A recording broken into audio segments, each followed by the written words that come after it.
यो दुनियाँलाई बिगारेको दुई चिजले हो, राजनीतिले र धर्मले। म तिम्रो गुरु होइन, तर तिम्रो गुरु अर्कै हुन्छ र तिमी अब छिटै भेट्छ गुरु। ओसो मालाधारीहरूमा चाहिँ एक किसिमको बहुलट्टीपना, एक किसिमको घरमा पनि उनीहरूसँगको जुन बाबुआमासँग पनि व्यवहार नमिल्ने, श्रीमती आफ्नोसँग पनि व्यवहार नमिल्ने, एक किसिमको उनीहरू एकान्त रुचाउने। एक दिन पनि यस्तो छैन जब मैले पढ्दाखेरि एकदम थ्रिल हुन्न, इन्सपायर हुन्न, कहिले रुन्छु, कहिले हाँस्छु। बुद्धले आफ्नो श्रीमती नछोडेको भए उहाँ बुद्धै बन्न सक्नुहुन्थ्यो। नेपाली गुरु, नेपाली सन्तहरूबाट चाहिँ प्रभावित हुनु भएन? कसैबाट दीक्षा लिने? स्वान्ता सुखाएर आफ्नै सुखको लागि मैले ओसोकै साधना गरेर चाहिँ एउटा असल शिष्य भएर निक्ल्यो, एउटा असल शिष्य हुँ, न कि एउटा अब एउटा त्यति बेला नै हजुरलाई चाहिँ यहाँ आएर संस्था खोल्ने त्यो एउटा किसिमको विचार उत्पन्न भयो कि? योगीहरूले आफ्नो अतीत बताउँदैन, कुरा गर्दैन। बुद्धको मूर्ति पनि ध्यानपूर्णै देख्नुहुन्छ। बुद्ध पनि ध्यानै बस्नुहुन्थ्यो। बुद्धत्व प्राप्त गरेर पनि उहाँले चाहिँ ध्यान छोड्नु भएन। बोधिसत्व गुरुदेव हामी जुन संज्ञा दिन्छौँ, आफूले आफूलाई भित्रबाट हेर्दा चाहिँ हजुर आफ्नो परिचय कसरी दिनुहुन्छ? बुद्धले नाच्न त सिकाउनु भएन, प्रेम गर्न त सिकाउनु भएन, होइन? तपोवनको लक्ष्य के हो? हजुर स्वामी आनन्द अरुणको लक्ष्य के हो? किनभने तीनजनाकै लक्ष्य एउटै हो त। मनुष्य राम पनि बन्न सक्छ, रावण पनि मनुष्यै बन्छ, होइन? यो दुइटै सम्भावना बोकेर हामी जन्मिन्छौँ। केही प्यास नभइकन त्यहाँ किन आउँथ्यो मान्छे? जति म आनन्दित छु नेपालमा, त्यति नेपालमा थोरै मान्छे त्यति आनन्दित होला। तर शिवपुरी बाबाले त स्वधर्ममामै जोड दिनुहुन्थ्यो नि त स्वामीजी। उहाँले त शिष्य बनाउने, दीक्षा दिने यो क्रम त उहाँले आफ्नै किसिमले बुझ्दैन। मैले गीताको 50औं व्याख्या पढाएको छु। अहिले म भन्न सक्छु ठुला ठुला विद्वानले पनि गीता बुझ्नु भएन। आर्यघाटमा गए पनि उसको प्राण निस्किराखेको हुन्छ, हुक हुक गरिराखेको हुन्छ। यो ब्याङ्कमा यति पैसा तिर्नु थियो, यो पैसा यसो यति लिनु थियो, यो फ्याक्ट्रीको यति बेच्नु पर्ने थियो। त्यो सोच्दा सोच्दै मर्छ। मैले नै दीक्षा दिएको हजारौँ व्यक्ति अहिले आफूलाई गुरु भनेर हिँडिराखेका छन्।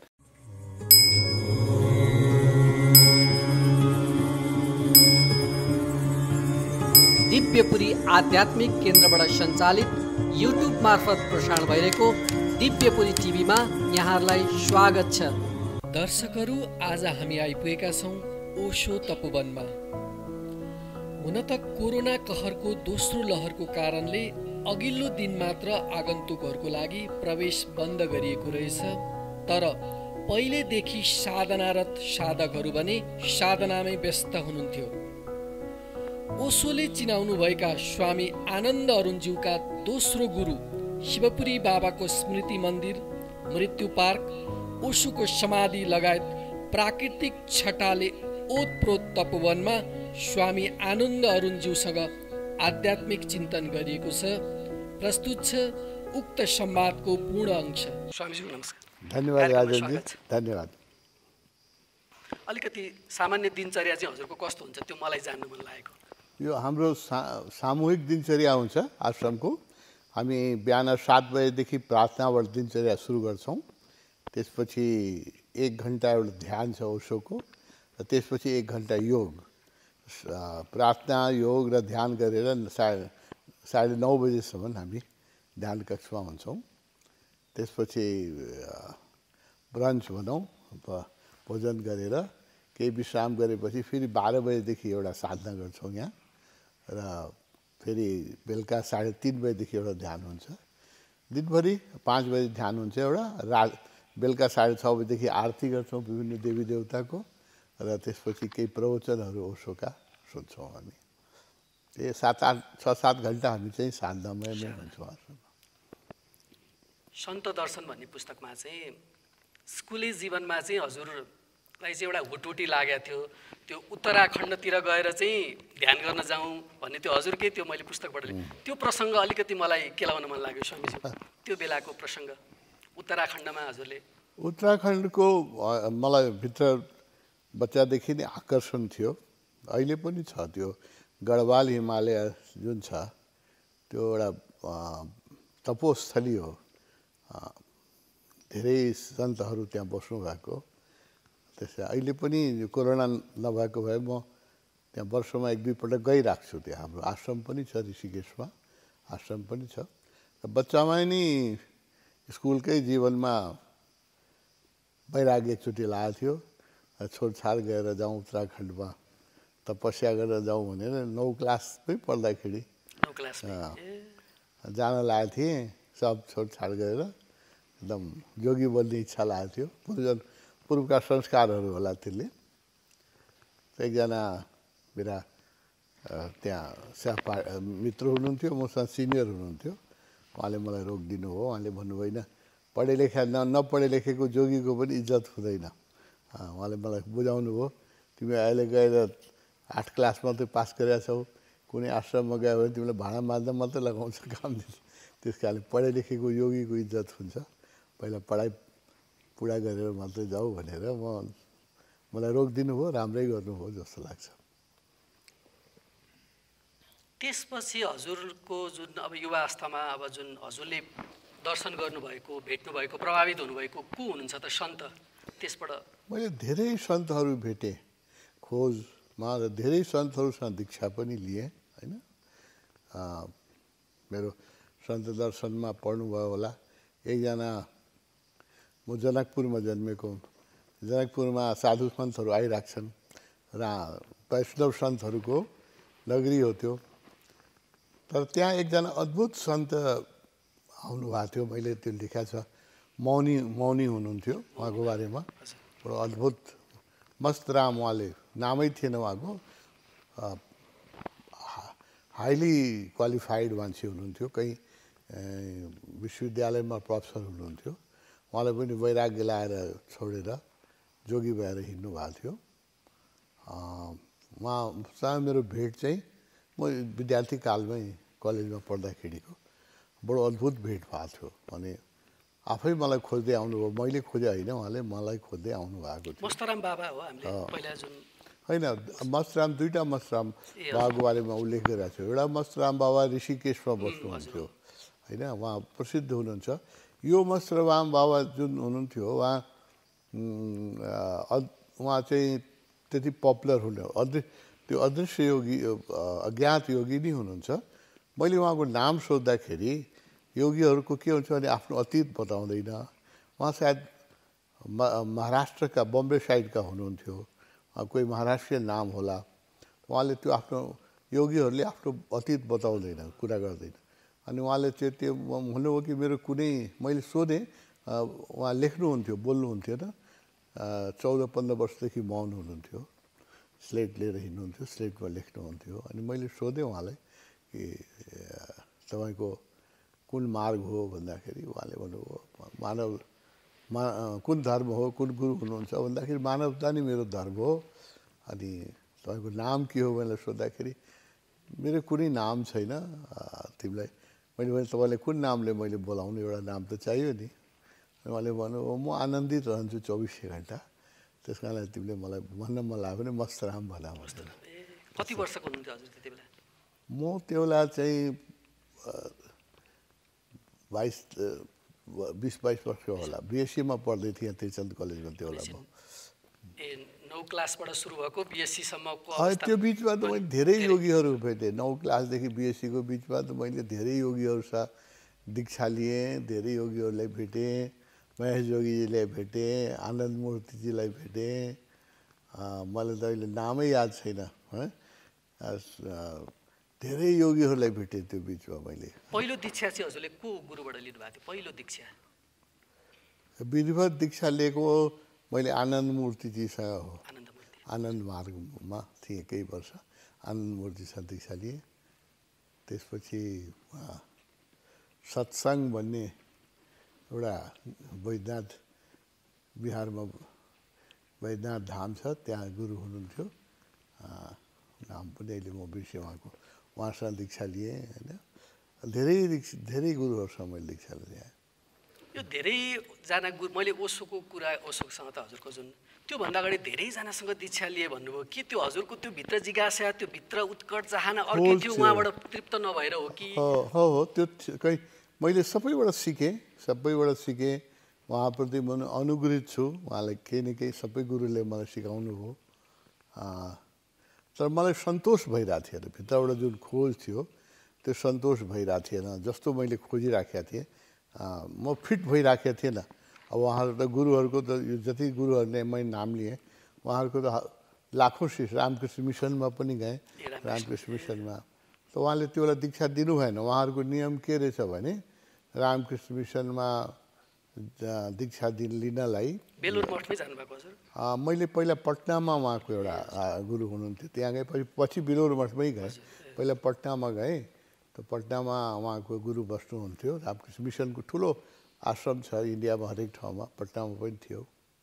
उहाँहरूको नियम के रहेछ भने अहिले नियम चेन्ज भएको छ भन्नुभयो। त्यो भने मेरो टाइममा कि बिए पास नगरेको व्यक्तिलाई कमसेकम मिनिमम क्वालिफिकेसन ग्रेजुएट हुनु पऱ्यो। म ग्रेजुएट भएको थिएन त्यसलाई, म आइएससीमा पढ्दै थिएँ। मिनिमम क्वालिफिकेसन कि आइएससी पनि थिएन, सायद 10+2 मै थिएँ। अनि मिनिमम क्वालिफिकेसन ग्रेजुएट हुनुपर्ने सन्यासी हुनलाई र आमा बाउको स्वीकृति लिएर आउनुपर्ने। यो दुइटै मसँग थिएन। आमा बाउ पनि दीक्षाको स्वीकृति तयार हुनुहुन्थेन, ग्रेजुएट पनि म भइसकेका थिएन। अनि उहाँहरूले बुझाउनु भयो मलाई, तिमी पढ, ग्रेजुएसन गर, त्यसपछि आमा बाउको स्वीकृति लिएर आऊ, अहिले तिमी साधना गर। मैले साधना गरेँ, उहाँहरूसँग बसेँ। साहित्य बच्चादेखि नै प्रेम थियो मलाई, लाइब्रेरी किताबहरू धेरै चाड्थेँ। अनि उहाँको लाइब्रेरी पनि मैले पनि अधिकांश पुस्तक पढेँ। उहाँले भन्नुभयो यति पुस्तक त कसैले पढ्दैन। त्यो स्वामी विवेकानन्दको complete work of Swami Vivekananda छ कि उहाँले जति लेख्नु भएको छ नि त्यसलाई सङ्ग्रहित गरेर कम्प्लिट वर्क अफ विवेकानन्द अनेक खण्डमा छ। त्यो सबै खण्ड मलाई याद छैन, 7-8 खण्डमा छ। ठुल्ठुलो स्वामी विवेकानन्दले जति बोल्नुभयो त्यो सबै छ त्यसमा। त्यो सब मैले पढेँ। रामकृष्णको लीलामृत, वचनामृत, मास्टर महाशय लेख्नु भएको उहाँहरूको जीवनी अध्ययन मैले रामकृष्ण मिसनमा धेरै गरेँ र धेरै सिकेँ उहाँहरूसँग। त मलाई दीक्षा दिनु भएन उहाँले, त्यो नियम उहाँहरूको त्यस्तो रहेछ। त साधना गराउनु भयो, साधना गर्न बोलाउनुहुन्थ्यो, साधना गर्न दिनुहुन्थ्यो। तर विधिवत चाहिँ दीक्षा दिनु चाहिँ उहाँले दिनु भएन। त अरू गुरुहरूसँग धेरैसँग दीक्षा दिए। तर सन्तोष चाहिँ ओशो कहाँ गएपछि भयो। मेरो गुरु त्यो गजब थियो। त्यो तपाईँले जुन मस्तराम बाबाको बारेमा बोलेको छु त्यो पढ्नु होला। त्यो अद्भुत गुरु हुनुहुन्थ्यो। मैले उहाँसँग पनि, उहाँ मलाई धेरै प्रभावित गर्नुभएको गुरुमध्ये एक हो। उहाँ बोल्नुहुन्थेन, लेख्नुहुन्थ्यो। मसँग 3 दिन बस्नुभयो, लेख्नै हुन्थ्यो, त्यो बोल्नुहुन्थेन। नानीमा भनेको उहाँकै जुन होइन, नानीमा अर्को मस्तराम हो, ऋषिकेशको मस्त। उहाँ त मैले जाँदाखेरि शरीर छोडिसक्नु भएको थियो। नानीमालाई मैले भेटेँ, तर मस्तराम बाबा शरीर छोडिसक्नु भएको थियो। यो मस्तराम बाबाको मैले कुरा गर्छु। उहाँले चाहिँ, मैले जब 3 दिन उहाँसँग सत्सङ्ग गरेपछि म धेरै प्रभावित भएँ र म तपाईँको शिष्य बन्छु, मलाई बाटो देखाउनुहोस्। म धेरै प्रभावित भएँ। अहिले पनि मैले जीवनमा धेरै प्रभावित भएका व्यक्तिमध्ये एक उहाँ हुनुहुन्छ होइन। अनि उहाँले दीक्षा दिनुहोस् भन्दाखेरि उहाँले के भन्नुभयो, अन्तर्यामी हुनुहुन्थ्यो। उहाँले भन्नुभयो होइन, म तिम्रो गुरु होइन, म तिमीलाई धेरै प्यास भएर तिमीले भगवान्सँग धेरै प्रार्थना, म प्रार्थना गर्थेँ, मलाई बाटो देखाउने मान्छे पठाइदिनुहोस्, आएन भनेर सुन्नुहुन्थ्यो। तिमीले भगवान्सँग धेरै प्रार्थना गरेको हुनाले भगवत प्रेरणाले म इन्डियाबाट तिम्रो लागि मात्रै आएको जनकपुर भन्नुभयो। खालि तिम्रो लागि आएको, मलाई अरू केही काम छैन, त्यसको लागि आएको हो। म तिम्रो गुरु होइन, तर तिम्रो गुरु अर्कै हुन्छ र तिमी अब छिटै भेट्छ गुरु भनेर। त्यसको 2-3 वर्षपछि मैले ओशोलाई भेटेँ। 2 वर्ष। त्यो बेलामा कोही हजुर नेपाली गुरु, नेपाली सन्तहरूबाट चाहिँ प्रभावित हुनु भएन? कसैबाट दीक्षा लिने कोही नेपाली? नै, नेपालमा मैले गोखले बाबा नेपालमा बस्नुहुन्थ्यो, पिठौडामा बस्नुहुन्थ्यो। उहाँसँग मैले सत्सङ्ग गरेँ होइन। तर उहाँ पनि, म त्यसले उहाँसँग सत्सङ्ग गर्दाखेरि ओशोसँग दीक्षित भइसकेका थिएँ। उहाँ पनि ओशोलाई धेरै रेस्पेक्ट गर्नुहुन्थ्यो, धेरै नै आदर गर्नुहुन्थ्यो। अनि अब तिमीलाई ओशो भएपछि अब केही पनि चाहिँदैन, यो त महागुरु तिमीले भेटाइहाल्यो भन्नुहुन्थ्यो। शिवपुरी बाबाको नाम मैले सुनेको थिएन। शिवपुरी बाबा त शरीरमै हुनुहुन्थ्यो, मेरो पुण्य पुगेको थिएन। उहाँ शरीरमा हुँदाखेरि मैले दर्शन गर्न पाइनँ। उहाँले शरीर छोडिसकेपछि म उहाँ गएँ। त्यो प्रसङ्ग त म पछि अलि निकाल्छु। अनि यो आध्यात्मिक यो जुन पथ, आध्यात्मिक यात्रामा चाहिँ यतिका वर्षदेखि हजुर अब एकजना अब हुन त धेरै गुणबाट सन्तुष्ट नभएर उसोबाट सन्तुष्ट भएर यतिका वर्षदेखि हजुर आफ्नो साधना अरूलाई साधना गराउनु त छँदैछ, आफू पनि साधनारत हुनुहुन्छ। त्यो आध्यात्मिक दृष्टिकोणले चाहिँ हजुर आफूले आफ्नो हुन त यहाँ धेरैले धेरै संज्ञा दिन्छन् नि हजुरलाई होइन, अब बोधिसत्व गुरुदेव हामी जुन संज्ञा दिन्छौँ, आफूले आफूलाई भित्रबाट हेर्दा चाहिँ हजुर आफ्नो परिचय कसरी दिनुहुन्छ? त्यो आध्यात्मिक के चिन्नुभयो त, के परिचय पाउनुभयो यतिका वर्षसम्म हजुरले आफूलाई? एउटा केही म को हुँ भन्ने कुरा जहाँ पनि आउँछ नि, त्यो महलाई हजुरले कसरी वर्णन गरिदिनुहुन्छ? अध्यात्म मार्गको एउटा प्यासा खोजी, एउटा स्टुडेन्ट भनौँ न, student on path of truth भनौँ, त्यस्तै रूपमा आफूलाई म चिन्छु, खोजिराखेको छु सत्य होइन। धेरै यो गुरुहरूको जति मैले नाम लिएँ, उहाँ जतिकै पवित्र बनौँ म पनि सत्यलाई भनौँ न निर्वाण प्राप्त गर्ने जुन हामीहरूको हिन्दूहरूको अल्टिमेट त यही हो नि, निर्वाण मोक्ष प्राप्त गर्ने, त्यस्तै बाटोको पथिक हो र त्यही मेरो लक्ष्य छ।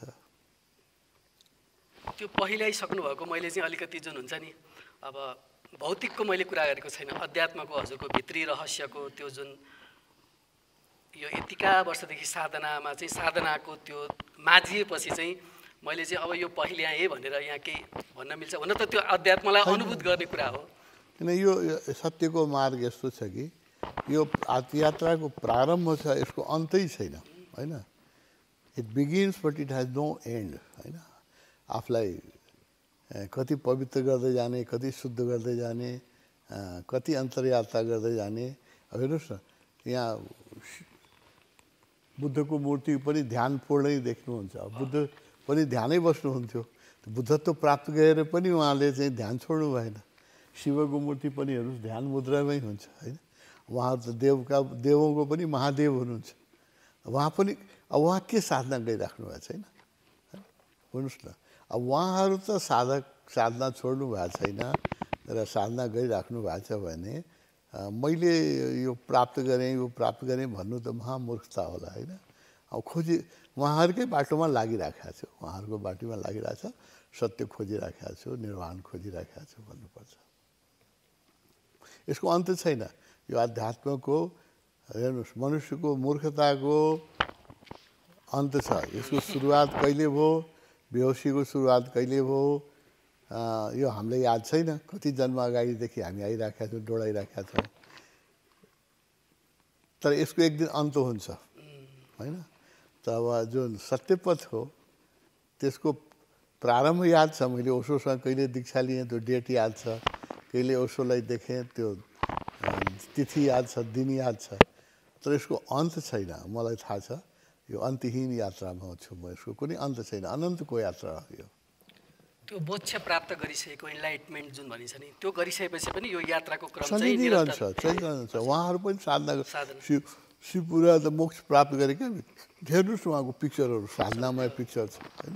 ध्यान बसिराख्नु यहाँको अरू पिक्चरहरू छ उहाँको होइन। सबै गोखले बाबा मैले बताएँ तपाईँलाई 115 वर्ष मैले उहाँलाई दर्शन पाउँदाखेरि नि उहाँ 110 वर्षको हुनुहुन्थ्यो। 115 वर्षमा शरीर छोड्नुभयो उहाँले। मैले दर्शन पाएपछि 5 वर्षपछि उहाँ पनि दिनको 12 घन्टा ध्यान गर्नुहुन्थ्यो, ध्यानै गर्नुहुन्थ्यो होइन। उहाँहरू जस्ता ऋषिहरू त ध्यानमग्न हुनुहुन्थ्यो, ध्यान गर्नुहुन्थ्यो होइन। त्यस कारणले यो साधनाको अन्त छैन, प्रारम्भ छ त यसको एन्ड हुँदैन। यो निरन्तर चलिराख्ने साधना हो। मैले हजुरकै पुस्तकबाट चाहिँ अब 1969मा चाहिँ हजुरले ओशोलाई देखेँ भन्नुभयो, ओशोलाई पटनामा हुँदाखेरि के कता स्कुले कलेज इन्जिनियरिङ कलेजमा पढ्थेँ। तर दीक्षा चाहिँ हजुरले 1974मा लिनुभएको रहेछ। के थियो अब अहिले त साधकहरू जाने बित्तिकै एउटा दीक्षाको प्रक्रिया एउटा त्यो बनाउने किसिमको हुन्छ कि त्यो गुरुले पनि केही बुझ्नुपर्ने हो कि यो शिष्यमा दक्षता छ कि छैन, उसमा पात्रता छ कि छैन, त्यो हेर्नुपर्ने हो कि होइन? त्यसको कारण के थियो भने जुन बेला मैले ओशोलाई भेटेँ त्यो बेला ओशोले दीक्षा दिन सुरु गर्नुभएकै थिएन। म इन्डिपेन्डेन्ट बस्छु, तिमी पनि इन्डिपेन्डेन्ट बस, दीक्षा दिनु भनेको ठुलो जिम्मेवारी हो। मैले उहाँलाई रिक्वेस्ट गरेको थिएँ, उहाँको शिविरमा गएँ, मैले ध्यान शिविर मैले 69मै अक्टोबरमा उहाँको पहिलो ध्यान शिविर मैले गरेको थिएँ गुजरातमा द्वारिका भन्ने पवित्र तीर्थ छ हिन्दूहरूको त्यहाँ त्यहाँ एउटा शिविर गरेको थियो मेरो जीवनको बहुत महत्त्वपूर्ण क्षण छ बहुत महत्त्वपूर्ण निर्णय गरेर त्यहाँ नेपालबाट द्वारिकासम्म पुग्नु पनि एक्लै बहुत गाह्रो थियो विद्यार्थीको लागि होइन आर्थिक दृष्टिकोणले पनि यात्राको पथले पनि त मैले रिस्क लिएर गएँ त्यहाँ होइन एक्लै गएँ र त्यहाँ उहाँसँग मैले रिक्वेस्ट गरेँ दीक्षा दिनलाई उहाँले त्यो बेला दीक्षा सुरु गर्नुभएको थिएन उहाँले दीक्षा मैले भेटेको 2 वर्षपछि करिब 18-20 महिनापछि सुरु गर्नुभयो होइन 70 को सेप्टेम्बरमा सुरु गर्नुभयो म मार्च 69मा भेटेको थिएँ अनि उहाँले भन्नुभयो म पनि स्वतन्त्र बस्छु म दीक्षा लिनु भनेको ठुलो जिम्मेवारी हो बच्चा जन्माउने जस्तै यो म जिम्मेवारी म अहिले फस्न म चाहदिनँ तिमी पनि स्वतन्त्र बस मसँग सिक जो सिक्नु छ तर दीक्षा भनेको म अहिले म दिन्दिनँ त्यसलाई चाहिँ डिनाइ नै गर्नुहुन्थ्यो त्यसको धेरै पछि उहाँले दीक्षा सुरु गर्नुभयो र त्यो दीक्षा जब सुरु गर्नुभयो मलाई बोलाउनु भयो दीक्षा लिनलाई तर मेरो दुर्भाग्य भनौँ यस्तो मेरो पूर्वजन्मका पुण्य नपुगेर मैले मिस गरेँ त्यो जब उहाँले बोलाउनु भयो मिस गरेँ पछि जब म इन्जिनियरिङको लास्ट इयरमा थिएँ अनि बम्बेमा बस्नुहुन्थ्यो तब म गएँ अनि उहाँले दीक्षा दिन मान्नु भएन उहाँले के भन्नुभयो भने अब तिम्रो पढाइको यो अन्तिम वर्ष छ दीक्षा दिएपछि तिमीलाई यति परिवर्तन हुन्छ कि मलाई डर छ कि तिमीले पढाइ छोडिदिन्छ कति वर्ष हुनुहुन्थ्यो हजुर त्यति बेला 26-27 वर्ष उहाँले भन्नु अहिले तिमीले दीक्षा लियो भने तिमीले पढाइ छोडिदिन्छ त्यस कारणले म अब 1 वर्षको केही महिना बाँकी थियो अब त्यही पढाइ पुरा गर अनि 2टा जिम्मेवारी दिनुभयो काठमाडौँमा हाम्रो जग्गा थियो सानो घर थिएन त्यही बेला पनि उहाँले त्यो हजुरलाई यता यो खोल्नेको लागि प्रेरणा दिइसक्नु 69 देखि नि भन्नुहुन्थ्यो मैले दीक्षा नलिए पनि उहाँको सेन्टर खोलिसकेका थिएँ त्यो बेला उहाँले सेन्टरको नाम दिनुहुन्थ्यो दीक्षा नदिए पनि आफ्नो जो उहाँको विचारसँग प्रभावित छ त्यो सेन्टरको नाम जीवन जागृति केन्द्र थियो यो कहाँ थियो यो मैले पहिला त हाम्रो ताहाचलमा जग्गा छ त त्यहाँ घर बनाएको थिएन पुतली सडकमा एउटा एम हाउस भन्ने छ अहिले पनि छ त्यहाँ हामी भाडा लिएर बस्थेँ भाडाको घर थियो जग्गा थियो हाम्रो घर बनाएको थिएन त्यहाँ मैले खोलेको थिएँ अनि मलाई गुरुले के भन्नुभयो भने होइन तिमीले तिम्रो मैले बताएको थिएँ सबै आफ्नो परिवारको सब सोध्नु भएको थियो तिम्रो जग्गामा घर बनाऊ एउटा सानो घर भए पनि बनाऊ अनि त्यसमै आश्रम खोल मलाई उहाँ 2टा शर्त राखिदिनु भयो तिमीले बुवा आमाको लागि एउटा घर बनाऊ घर बनाऊ अनि अर्को कुरा के भने इन्जिनियरिङको पढाइ पुरा गर 2टा काम गरेर अनि म दीक्षा दिन्छु लास्टमा उहाँले मलाई 1 वर्ष पुऱ्याउनु भयो दीक्षा दिनु भएन पछि इन्जिनियरिङको परीक्षा दिएर सर्भिस जोइन गरेपछि र सानो घर बनाएँ मैले यहाँ ताहाचलमा त्यो घर बनाएपछि अनि मात्र दीक्षा 74मा 5 वर्षपछि उहाँले भेटेको करिब 4 वर्षपछि 5 वर्षपछि दीक्षा पाएँ मैले त्यति बेला हजुरलाई लागेन त्यो ओसो केही साधना गरेर चाहिँ एउटा असल शिष्य भएर निक्ल्यो एउटा असल शिष्य हुँ न कि एउटा अब एउटा त्यति बेला नै हजुरलाई चाहिँ यहाँ आएर संस्था खोल्ने त्यो एउटा किसिमको विचार उत्पन्न भयो कि के भयो होइन मलाई त्यो संस्था खोल्ने विचार उत्पन्न भएन मलाई त उहाँसँग बस्ने विचार आयो पुनामा जब दीक्षा दिँदाखेरि केही महिना बसेँ बडो आनन्द आयो गुरुसँग बस्दाखेरि पहिलोचोटि बुद्ध फिल्ड के हुन्छ मलाई थाहा थिएन बुद्ध क्षेत्र भनेको के हो एउटा इन्लाइटेड व्यक्तिको वरिपरिको वातावरण कस्तो हुन्छ मैले पहिलोचोटि उहाँसँग चाहिँ पुनः आश्रम पनि भर्खरै खुलेको थियो अनि मैले केही महिना उहाँ बस्न पाएँ उहाँसँग त्यो उहाँसँग बस्दाखेरि यति आनन्द आयो म बडो चिन्तित दुःखी व्यक्ति थिएँ त्योभन्दा पहिला अनेक समस्याहरूले ग्रसित थिएँ त्यहाँ बस्दाखेरि मलाई जीवनमा यति मनुष्य शरीरमा यति सुख हुन्छ भने मलाई अनुभवै थिएन मनुष्य शरीरमा यति एक्सट्यासी यति आनन्द मलाई त छोडेर आउनै मन थिएन म बस्नलाई नै गएको म आउँदिनँ भनेर अनि उहाँले नि मलाई केही महिना 4 महिना जति बसेपछि भन्नुभयो कि अब त्यो नेपाल जाऊ र नेपालमा मेरो आमा बाबुको एउटै सन्तान छोरा एउटै थिए अनि उनीहरूलाई पनि वृद्ध व्यक्तिहरूलाई त्यसै छोड्नु भएन तिमीले। ए हजुर अनि घर एउटा तिमी एउटा मेरो सेन्टर खोल। मेरो नेपालमा धेरै सम्भावना छ। उहाँले सब मैले जुन अहिले भनिरहेको छु यो हेरिराख्नु भयो, त्यो सबै उहाँले आफ्नो दृष्टिमा देखिराख्नु भएको थियो। भन्नुहुन्छ नेपालमा मेरो लाखौँ शिष्य बन्छ। उहाँ नेपाल त आउनुभएको थियो? आएको थिएन, त्यो बेला आउनु भएको थिएन। लाखौँ शिष्य बन्छ र ठुलो काम हुन्छ, त्यहाँ नेपालमा गएर मेरो सेन्टर खोल भनेर मलाई आशिष रजनीश ध्यान केन्द्र खोल्ने आज्ञा दिनु। तालचेरमा मेरो घरमै अहिले पनि छ त्यो। नेपालको वर्ल्डकै सबभन्दा पुरानो आश्रम मध्ये म त्यहाँ गएको छु स्वामीजी, एकपटक गएको छु त्यहाँ। अहिले पनि छ, त्यो चलिराखेकै छ त्यहाँ। 1974देखि अहिले यो कति भयो 46-47 वर्ष भयो अहिलेसम्म चलिरहेको छ। हजुरले कति वर्ष उसको सान्निध्यता पाउनुभयो? सँगै सान्निध्यता? शरीरको सान्निध्यता मैले 21 वर्ष पाएँ। 21 वर्ष। अनि शरीर छोडिसकेपछि अहिले उहाँको 31 वर्ष भयो शरीर छोडेको। अब उहाँको सान्निध्यमै छु म। त्यही भनौँ दुइटै जोड्नु भने 51 वर्षको जति सान्निध्यता भयो, 51-52 वर्षको। के महसुस हुन्छ त हजुरलाई अब यतिका वर्ष सशरीर पनि सान्निध्यता पाउनुभयो, अहिले पनि यतिको भाइब्रेसनहरू छ, यतिका साधकहरू हुनुहुन्छ, उसो र स्वामीज्यूमा के समानता छ जस्तो लाग्छ हजुरलाई? त के अलिकति महसुस भयो होला नि? उहाँ मेरो यही जन्मको मात्र होइन, अनेक पूर्व जन्मका पनि मेरो गुरु हुनुहुन्थ्यो भन्ने बिस्तारै बोध भयो। यही जन्म मात्रै म उहाँको शिष्य होइन, उहाँसँग हिँडेको होइन, विगत जन्ममा पनि उहाँसँग हिँडेको हो।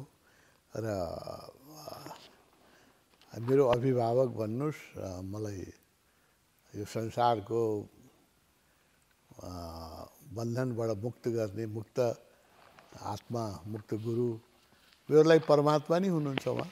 मैले अरू परमात्माको नाम मात्रै सुने हो, मैले दर्शन त पाएको उहाँको मात्रै हो। त्यसैले मेरो लागि त परमात्मा नै हुनुहुन्छ, गडै हुनुहुन्छ मेरो लागि। त्यस्तो मेरो श्रद्धा छ। र मलाई पनि माया गर्नुहुन्छ उहाँले, माया गरेर यत्रो आश्रमहरू बनाइदिनु भएको छ जहाँ हामी यतिका साधकहरू। नेपालमा यस्ता धेरै आश्रम छन् होइन। अहिले नेपालमा ओशोको लगभग 100 सानो ठुलो गएर 100 आश्रमहरू छन्। त्यो उहाँको कृपाले नै बन्या हो। के लाग्छ हजुरलाई चाहिँ? हजुरले त सशरीर पनि भेट्नुभयो उसोलाई होइन? उसोको लक्ष्य के थियो? अब तपोवनको लक्ष्य के हो? हजुर स्वामी आनन्द अरुणको लक्ष्य के हो? किनभने तिनजनाकै लक्ष्य एउटै हो त। किनभने अब त्यो गुरुको लक्ष्य पूर्ति गर्दा त शिष्यको पनि स्वार्थ हाबी हुन्छ भन्छन् होइन? यसमा हजुरको अलिकति मलाई मलाई त म बेहोस मान्छे थिएँ, उसलाई भेट्दाखेरि मेरो त केही स्पष्ट लक्ष्य थिएन होइन। म त बाटो हराएको मान्छे थिएँ गुरुलाई नभेट्दासम्म। अनि उहाँको लक्ष्य के हो भने एउटा सुखी संसार बनाउने, जहाँ मान्छेलाई पीडा दुःख नहोस् होइन। उहाँको भिजन बडो महान छ। उहाँ चाहिँ धर्म, जाति र देशको सबै सीमा मिटाउन चाहनुहुन्छ। उहाँ चाहनुहुन्छ कि दुनियाँमा अनेक देश नहोस् होइन, अनेक जाति नहोस्, अनेक धर्म नहोस्। हामी मनुष्यकै रूपमा यो संसारमा जसरी चराचुरुङ्गीको कुनै देश हुँदैन नि होइन। नेपालका चराचुरुङ्गी चाइना उडेर जान्छ, उसलाई चाहिँ न भिसा चाहिन्छ, न पासपोर्ट चाहिन्छ, केही पनि चाहिँदैन होइन। अब पाकिस्तानका जङ्गली जानवरहरू इन्डिया छिर्छ, केही पनि चाहिँदैन। एउटा पाकिस्तानी मान्छे इन्डिया आउनु कति गाह्रो छ। कहिलेकाहीँ त जिन्दगीभरिमा पनि भिसा पाउँदैन उसले होइन। तर बाघ भालु चाहिँ गइराखेको छ, चराचुरुङ्गी गइराखेको छ। उसो के भन्नुहुन्छ भने मनुष्य भनेको त एउटा विकसित प्राणी हो नि। बाघ भालुलाई जो स्वतन्त्रता प्राप्त छ होइन, त्यो स्वतन्त्रता पनि मनुष्यले गुमाइदियो भने हामीलाई त त्योभन्दा बढी स्वतन्त्रता हुनुपर्ने नि होइन। चाइनाबाट उत्तरी भेगमा चितुवा बाघ भालु कति उत्तर जान्छ, दक्षिण आउँछ, कसले गिन्ती गर्छ? तपाईँ चाइना जानुहोस् त कति गाह्रो छ, भिसा लिन, पासपोर्ट चाहियो, भिसा चाहियो। त्यसैले ओशो चाहनुहुन्छ यो भिसा पासपोर्ट मुक्त एउटा संसारको उहाँको परिकल्पना छ होइन। र त्यसमा जाति हुँदैन, धर्म हुँदैन, मनुष्यता नै हाम्रो ठुलो धर्म हो। यसलाई हिन्दू मुस्लिम क्रिस्चियन इसाई यो बाँड्नु भनेको एक प्रकारले हिंसा हो होइन। त्यसैले भगवान् ओशोको जुन भिजन छ त्यसमा विश्व कुटुम्बको भिजन छ संसारै एउटा परिवार होस् र जाति नहोस्, कहीँ युद्ध नहोस्, होइन, पीडारहित संसार, युद्धरहित संसार, होइन, गरिबी रहित समाज। उहाँ ओशोको भिजन पढ्नुभयो भने थ्रिल हुन्छ। म त विद्यार्थी कालदेखि नै उहाँको भिजन पढेर म चाहिँ एकदम आन्दोलित हुन्थेँ र त्यही अहिले पनि आन्दोलित हुन्छु उहाँलाई। There has not been a day, एक दिन पनि यस्तो छैन जब ओशोलाई पढेर ओशोले मलाई इन्सपायर गर्नुहुन्न।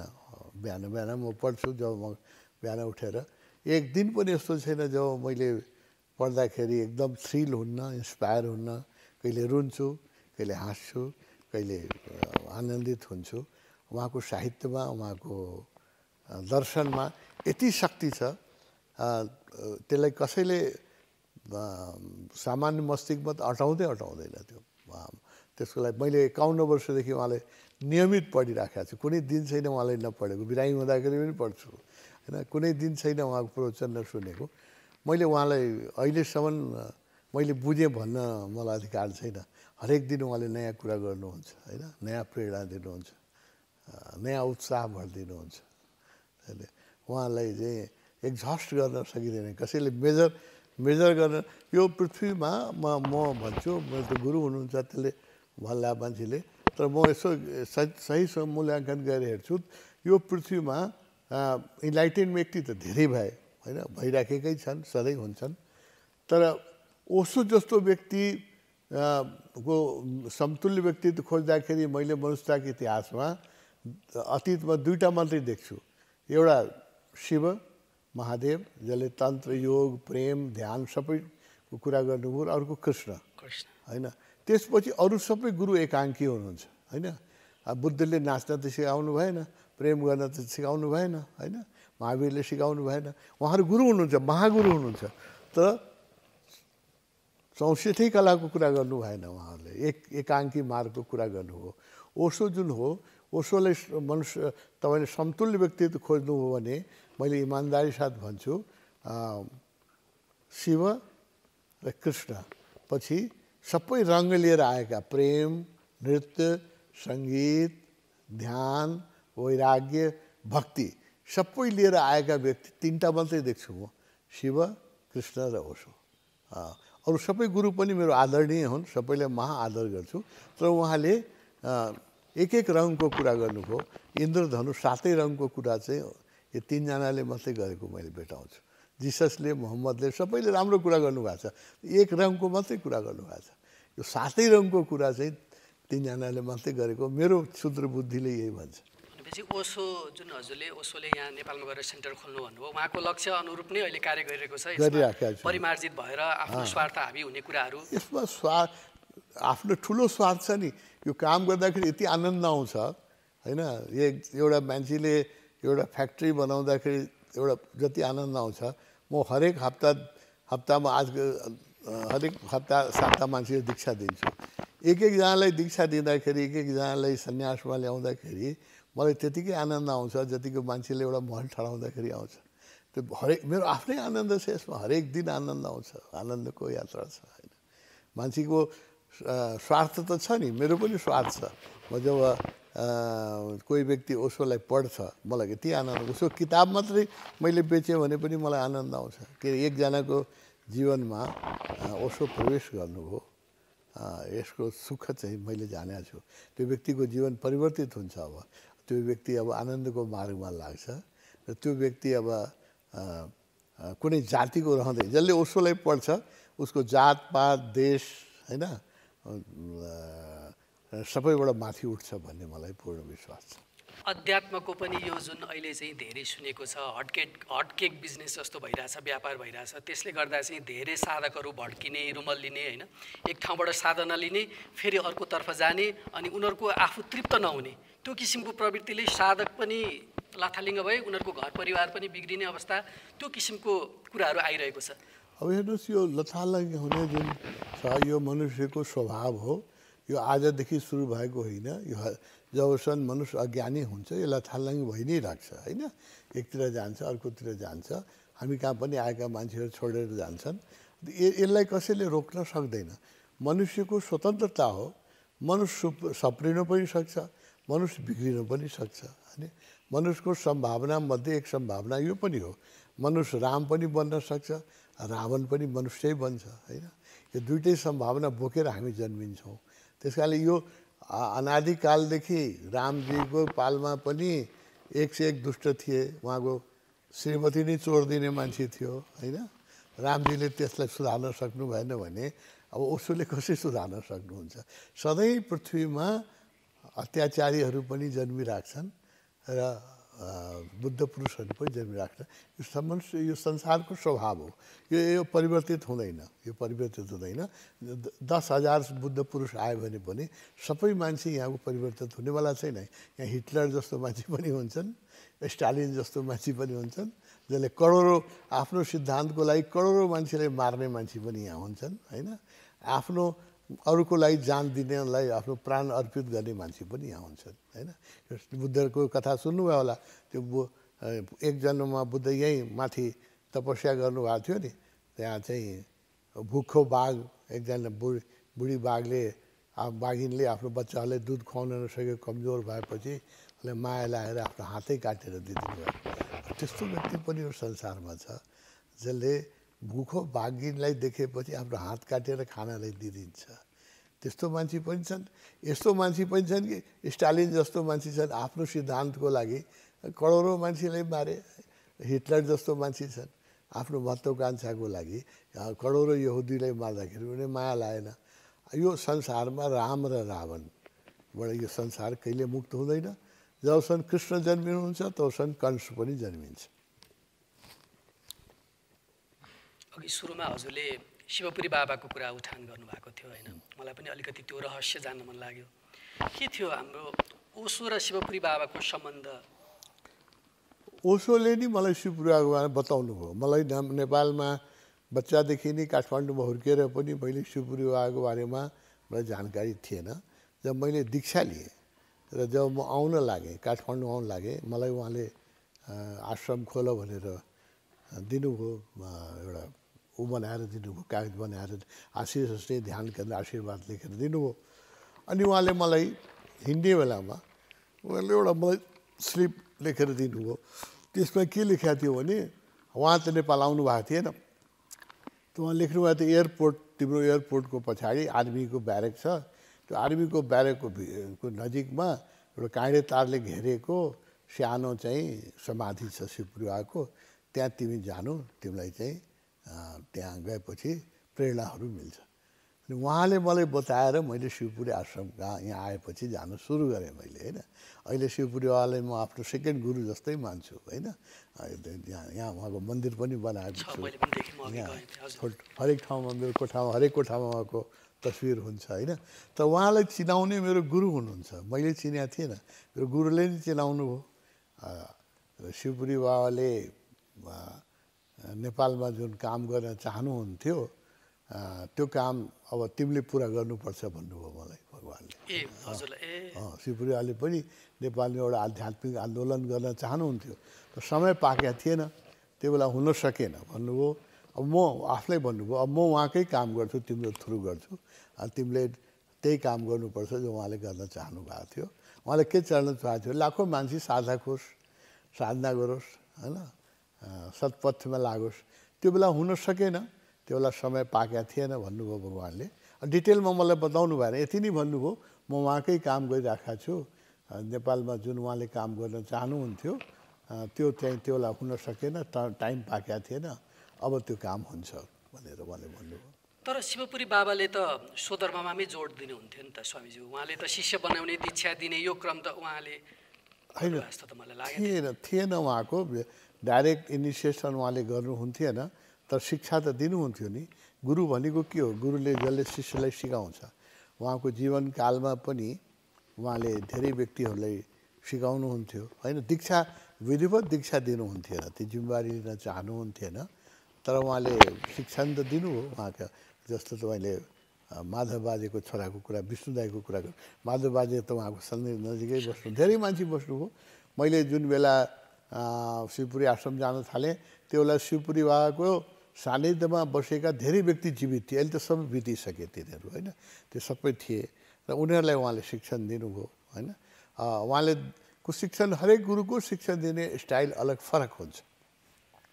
शिवपुरी के चाहनुहुन्थ्यो भने जो व्यक्ति पाकेको छ, जसले शिक्षा लिन सक्छ, जसले आफ्नो जीवनमा सुधार गर्न सक्छ, त्यस्तो थोरै मान्छेलाई मात्रै उहाँ आफ्नो नजिक आउन दिनुहुन्थ्यो।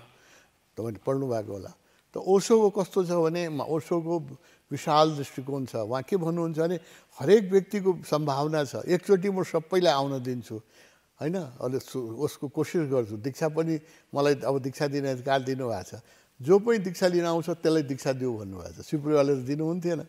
ओशोले के भन्नुभयो, जो दीक्षा लिन चाहन्छ तिमी कहाँ आउँछ उसलाई दीक्षा देऊ, एकचोटि प्रयास गर। भगवान् पनि प्रयास गर्नुहुन्छ, पछि छोड्देला उसले, केही छैन, सबै बस्दैन। तर ओशो चाहिँ मार्ग हरेक गुरुको फरक हुन्छ। ओशो चाहिँ विशाल मनुष्यतालाई नै दीक्षा परिवर्तन गराउन चाहनुहुन्छ। त्यस कारणले अहिले नेपालमा 90,000 भन्दा बढी उहाँको दीक्षित सन्यासी छ होइन। ओशोलाई नमानेका जुन हुन्छ नि, नमान्ने ओशोलाई नजान्नेहरू पनि शिवपुरी बाबालाई मान्ने जान्ने त्यो त भइहाल्छ। त्यो फेरि भ्रमित मान्छेहरू छन् कि जसलाई लाग्छ कि शिवपुरी बाबाको मार्ग फरक हो, ओशोको मार्ग फरक हो। यो भ्रमित मान्छेहरू हुन्छन्। सबै मान्छे सङ्कीर्ण दृष्टि, मेरो गुरु श्रेष्ठ, मेरो गुरुभन्दा ठुलो होइन, मेरो गुरुमा लागेपछि म अरू कहाँ जानै हुँदैन, यो बडो न्यारो दृष्टिकोण भएका साधकहरू हुन्छन्। ओशोले हामीलाई एउटा विहङ्गम दृष्टिकोण दिनुभएको छ, वाइड एङ्गल होइन, 360 एङ्गलको हामीलाई भिजन दिनुभएको छ। यहाँ हेर्नुहुन्छ तपाईँ, नानक पनि हुनुहुन्छ होइन, शिव पनि हुनुहुन्छ। मक्काको उसलाई पनि हामी आरती गर्छौँ हरेक दिन बेलुका। मक्काको त्यो स्ट्याचुलाई पनि आरती गर्छ। ओशोले हामीलाई सबै गुरुको लागि खोलिदिनु भएको छ। त्यस कारणले म शिवपुरी कहाँ गएँ, शिवपुरी बाबाले मलाई प्रेरणा दिइराख्नु भएको छ। आज पनि मलाई मद्दत, जति शिवपुरी बाबाले नेपालमा मलाई मद्दत गरिराख्नु भएको छ, मलाई लाग्दैन मभन्दा बढी नजिक उहाँको कोही डिसाइपल होला। मलाई धेरै मद्दत गरिराख्नु भयो। यो मान्छेले बुझ्दैन होइन। त्यस कारणले उनीहरूलाई के लाग्छ भने हो म त शिवपुरीको शिष्य हुँ, ओशोमा किन जाने होइन। त्यो बडो तुच्छ दृष्टिकोण हो, त्यो बडो सीमित दृष्टिकोण हो।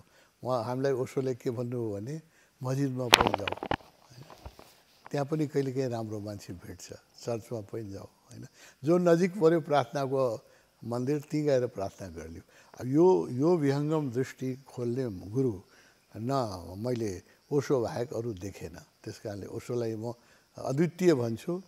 म के भन्छु भने भूतकालमा यस्तो गुरु कहिले पृथ्वीमा आएकै थिएन।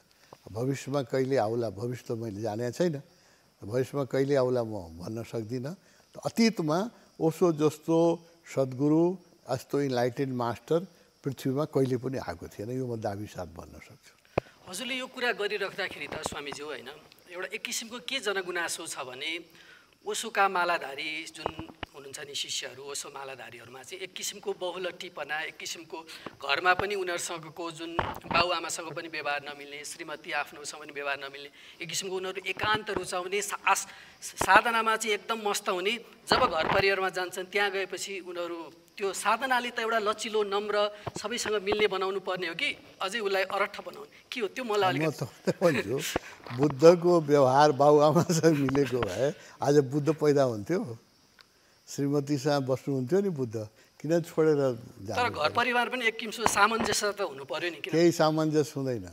हेर्नुहोस्, गुरु जो शङ्कराचार्य घर 14 वर्षको उमेरमा छोडेर हिँड्नुभयो आमालाई होइन।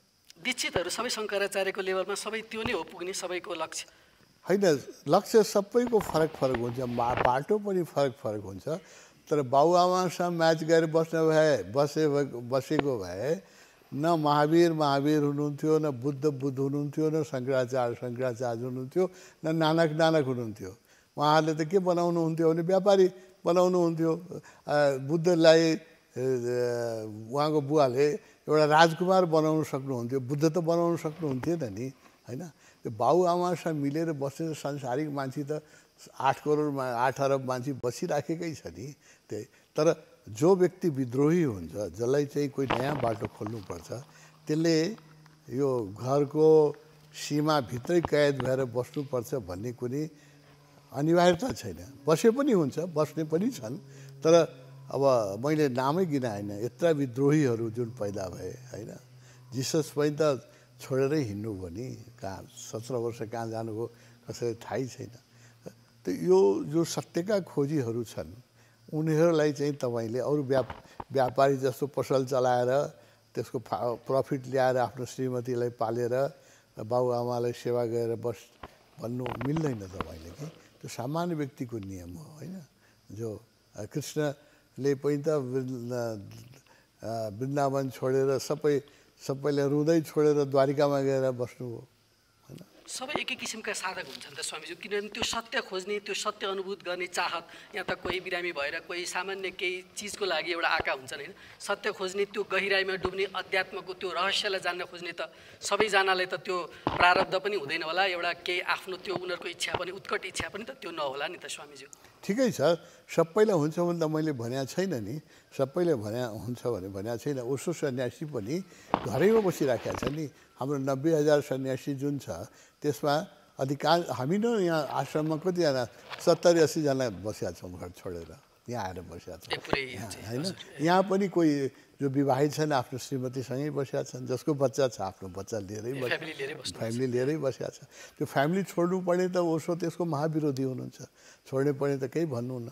तर कहिलेकाहीँ छुट्छ, त्यसलाई के गर्नुहुन्छ तपाईँले। मैले उदाहरण दिएँ नि होइन। बुद्धले आफ्नो श्रीमती नछोडेको भए उहाँ बुद्धै बन्न सक्नुहुन्थेन, सम्भवै थिएन। त्यसलाई तपाईँले विरोध गरेर हुन्छ। अनि खास यो शिष्यको जुन चेलाहरूको चाहिँ कर्तव्य के हो? उनीहरूको चाहिँ तपाईँले भनौँ न गुरु बन्नु नै हो कि? किनभने यहाँ त अब अहिले शिष्य हुन पाएको छैन, दीक्षित हुन पाएको छैन, एउटा सेन्टर खोल्ने, एउटा गुरु बन्न खोज्ने त्यो होडबाजी छ। गुरुको आज्ञा पालना गर्नु हो कि त्यो के? त्यो रोग छ, मनुष्यको अहङ्कारको रोग हो। मनुष्य शिष्य बन्नुभन्दा अगाडि नै गुरु बन्न चाहन्छ होइन। त्यो मनुष्यको अहङ्कार सधैँ यस्तै हो। बुद्धका शिष्यहरूमा पनि अहङ्कार थिए, सबैमा हुन्छ मनुष्यको मूर्खताको पुरानो इतिहास छ। ओशोका सन्यासीहरू पनि यस्ता छन्, 2-4 ध्यान सिकेपछि आफै गुरु बन्न चाहन्छन्। हामी कहाँ पनि छन्, धेरै छन् यस्ता।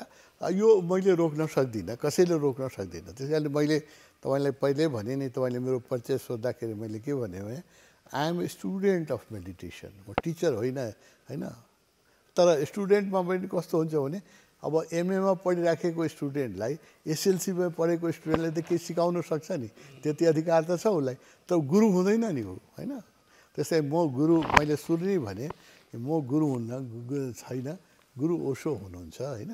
म उहाँको पाठको एउटा स्टुडेन्ट हुँ, तर सिनियर स्टुडेन्ट हुँ।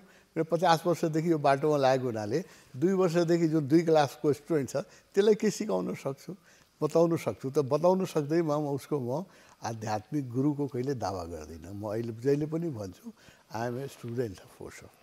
त्यही त अहिले त गुरु बन्न त धेरै सजिलो भएछ, तर शिष्य बन्न धेरै गाह्रो रहेछ भन्ने कुराहरू पनि सुनिन्छ। गुरु बन्न पनि सजिलो छैन। यो नक्ली गुरुहरूको धेरै दिन चल्दैन कि, धेरै दिन त पसल चल्दैन। त्यो आफै उनीहरू एक्सपोज हुन्छन् र उनीहरू सुखी पनि कहिले पनि हुँदैनन् होइन। यस्तै गुरुहरू देख्नुहुन्छ जेल गइराखेका छन्। इन्डियामा कति गुरुहरू जेल गइराखेका छन्, सुन्नुहुन्छ, देख्नुहुन्छ, व्यवहार हुन्छ। त्यस कारणले त्यो नक्ली चिज नक्ली नै हुन्छ। यो मनुष्यको मूढता हो, मनुष्यको अहङ्कारको मूर्खता हो। हाम्रो ओशोमा पनि छन् 2-4वटा मबाटै दीक्षित लिएका मान्छेहरू अहिले आफूलाई इन्लाइटेन भनेर हिँडिराखेका छन्। विभाजन पनि देखेको छ नि स्वामीजी होइन? विभाजन त भइहाल्छ नि। जबसम्म मनुष्यको मन छ, मनुष्यको अहङ्कार छ, तबसम्म अहङ्कार कहाँसँगै बस्न दिन्छ?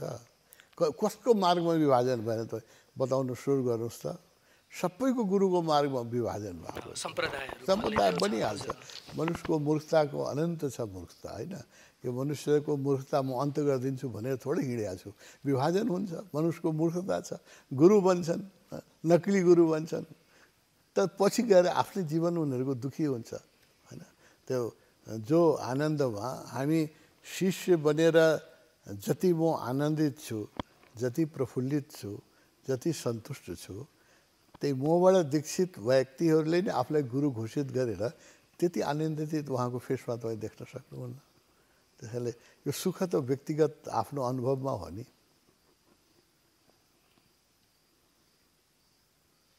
यसबाट बच्नुपर्छ। तपाईँको टिभीबाट म के भन्न चाहन्छु भने यो यो छिटो गुरु हुने मनुष्यको मूर्खता हो। यो मूर्खताबाट हामी बच्नुपर्छ होइन। जब तपाईँको फुल खिल्छ, जब तपाईँको भित्र ध्यान प्रस्फुटित हुन्छ भने फुल खिलेपछि फुलले चाहिँ मौरीहरूलाई बोलाउनु पर्छ, ल आइज म खिलेँ भनेर होइन। जब व्यक्तिको व्यक्तित्व खुल्छ भने उसको व्यक्तित्वको प्रशंसक आफै आइपुग्छन्, उसका वरिपरि मान्छे आफै जम्मा भइहाल्छ। कसैले म इन्लाइटेन भएँ, म बुद्ध भएँ, म ओसो भएँ भनेर कराउनु पर्दैन कि, त्यो लाउड स्पिकरबाट कराउनु पर्दैन, त्यसको सुगन्धले नै मान्छे आइपुग्छ। यो अब ओसोलाई बुझ्न खोज्ने होइन, अलिकति पैसा नभएका, धन नभएकाहरू जुन हुन्छ नि, ओसोलाई बुझेका, अलिअलि पुस्तकहरू पनि किनेर पढेका होइन मार्केटबाट लिएर, अनि एकदम व्यग्र उत्कट चाहना हुन्छ, उनीहरूले चाहिँ कसरी साधना गर्ने, कसरी यहाँ एन्ट्री गर्ने?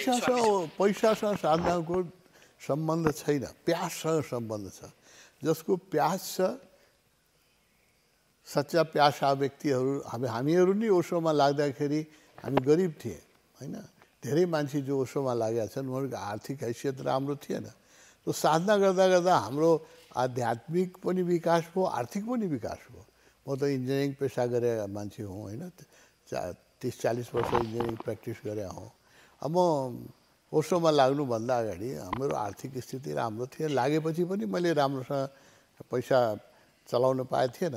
तर ध्यान गर्दै गएँ, मैले साधना गर्दै गएँ, मेरो आर्थिक स्थिति पनि बिस्तारै सुधार हुँदै गयो। मेरो मात्रै होइन, ओसोका नेपालमा जति सन्यासी छन् अधिकांश व्यक्ति जसले अनेस्टली मेडिटेसन गरेका छ उनीहरूको आर्थिक उन्नति पनि भएको छ, शारीरिक रोग पनि निको भएको छ, उनीहरूको सामाजिक प्रतिष्ठा पनि बढेको मैले देखेको छु। अहिले पनि कति देखिरहेको हुन्छु स्वामीज्यू, अब यहाँ धेरै सेलिब्रिटीहरू आइरहनु भएको हुन्छ होइन, अब यहाँ तपोवनमा आउने जाने साधना गर्ने पत्रकारहरू पनि धेरै हस्तीहरू होइन, गण्यमान्य व्यक्तिहरू। हिजो अस्ति मार्फतै हजुरहरूको एकजनाको एनआरएन कसको भिडियो मैले भवन भट्टजीको भिडियो पनि हेरेको थिएँ होइन, 2-3 दिन अगाडि दीक्षा लिनु हो उहाँको पनि। त्यो अलिकति त्यो माहौल त्यो के खोज्न आउने हुन् त्यहाँ ती व्यक्तिहरू, त्यो राजनीतिमा लागेका व्यक्तिहरू चाहिँ सच्चा आध्यात्मिक प्यासीहरू हुने हुन् कि उहाँहरू जस्ट आउने यसो रिल्याक्स गर्ने जाने त्यो मात्रै हुन्छ कि उहाँहरूमा पनि केही पाउनु भएको छ तपाईँले त्यस्तो कोही? होइन, केही प्यास नभइकन त्यहाँ किन आउँथ्यो मान्छे, यो बुझ्नुहोस् पहिला होइन। केही न केही उसको संस्कार हुन्छ होइन, तब मात्र यहाँ आउँछ। जस्तै भवन भट्टजी जस्तो आउनुभयो, त्यस्ता व्यक्तिहरू आए पनि यहाँ दीक्षा लिँदैन नि, आएर घुमेर हरियो मन छ, राम्रो छ, कोठाहरू राम्रो छ भनेर गएर भौतिक सौन्दर्य मात्रै देखेर फर्किन्छ। यहाँको अब भवन भट्टजीले दीक्षा लिनुभयो, यसले के बताउँछ भने उहाँको भित्र आध्यात्मिक प्यास छ। पूर्वजन्मका मैले त उहाँले दीक्षा लिँदाखेरि पनि भने तपाईँले दीक्षा लिइराख्नु भएको छ, यसको एक अतीत छ, त्यसै दीक्षा लिँदैन कोही होइन। उहाँ जस्तो व्यक्ति, प्रतिष्ठित व्यक्ति, सम्पन्न व्यक्तिहरू कसैको आएर झुक्नलाई त्यति सजिलो छैन। उहाँ धनाढ्य व्यक्ति हुनुहुन्छ होइन, दीक्षा लिँदाखेरि त झुक्नुपर्छ, कहाँ झुक्छ मान्छे? त यहाँ सबै जो धनाढ्य व्यक्ति आउँछन् त्यो सबै दीक्षा लिँदैन नि, आउँछन्, घुम्छन्, पढ्छन्, बौद्धिक रूपले पनि ओसोबाट प्रभावित हुन्छन्, त्यो पनि ठुलो कुरा हो। ओसोप्रति आदर राख्छन्, त्यो पनि ठुलो कुरा हो। त दीक्षा लिनलाई त पूर्वजन्मको पुण्य चाहिन्छ, पुण्य नभइकन त्यस्ता व्यक्तिहरू दीक्षा लिँदैन। कति भयो हजुरले दीक्षा दिन थाल्नुभएको? कति जति साधकलाई दीक्षा दिनुभयो? मैले दीक्षा दिएको नेपालमा करिब 90,000 सन्यासीहरू, त्यसमा अधिकांशलाई मैले दीक्षा दिएको छु। अरू गुरुहरूले, अरू आचार्यहरूले आएर पनि दीक्षा दिनुभएको छ, तर त्यो धेरै कम होला। 90,000मा मलाई लाग्छ 90% व्यक्तिलाई त मैले दीक्षा दिए होला। र विश्वमा म करिब 20 कन्ट्रीमा घुमेको छु र दुनियाँका 100 सहरहरू, जो महत्त्वपूर्ण सहरहरू जसलाई हाम्रो भन्छौँ बम्बे, टोकियो, न्युयोर्क, लन्डन, यो सबमा घुमेर मैले दीक्षा दिएको छु। अब मैले एक्ज्याक्ट सङ्ख्या छैन, त 30-40 हजार नेपालभन्दा बाहिर होला र नेपालमा जो 90-95 हजार छ त्यसको 90% मैले दिए होला, 10% अरूले पनि दिए होला। त्यो दीक्षा लिइसकेका साधकहरूको पनि जीवन त तपाईँले निहालिरहनु भएको होला नि होइन, उहाँहरूमा कस्तो त्यो भौतिक पनि आध्यात्मिक पनि, अलिकति त्यो मलाई केही अनुभव बताइदिनुहोस्। जसले अनेस्टली हेर्नुहोस्, दीक्षा पनि 2 प्रकारको लिन्छन् बताउँछु म।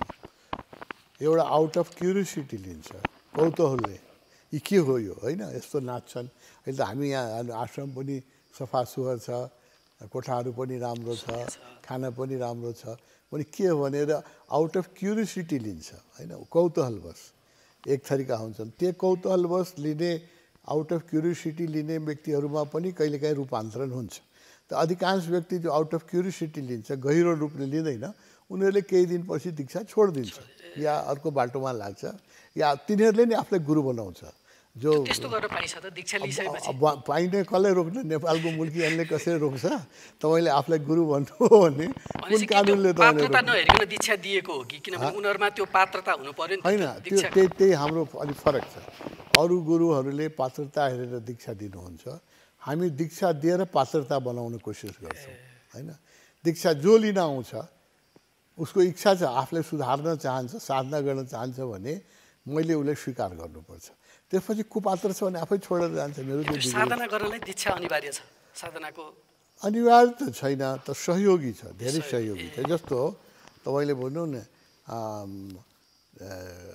चिकित्साको ज्ञान लिनलाई मेडिकल कलेजमा एडमिसन लिन अनिवार्य त छैन नि। मान्छे आयुर्वेद किताब पढेर यो गएर पनि आफूलाई डाक्टर भन्न सक्छ नि। अरू भनिराखे दुई चारवटा किताब पढेर होमियोप्याथीको पनि डाक्टर भनिराखेको छ आफूलाई, अनिवार्य त छैन होइन। तर एउटा क्वालिफाइड डक्टर बन्नलाई त कुनै न कुनै आयुर्वेदिकै स्कुलमा या नेचुरोप्याथी स्कुलमा पढ्न त आवश्यक छ नि। त्यस कारणले यदि क्वालिफाइड म्याच्योर्ड साधक बन्नलाई दीक्षा लिन चाहिँ सहयोगी छ, आवश्यक म भन्दिनँ, बट भेरी हेल्पफुल भन्छु।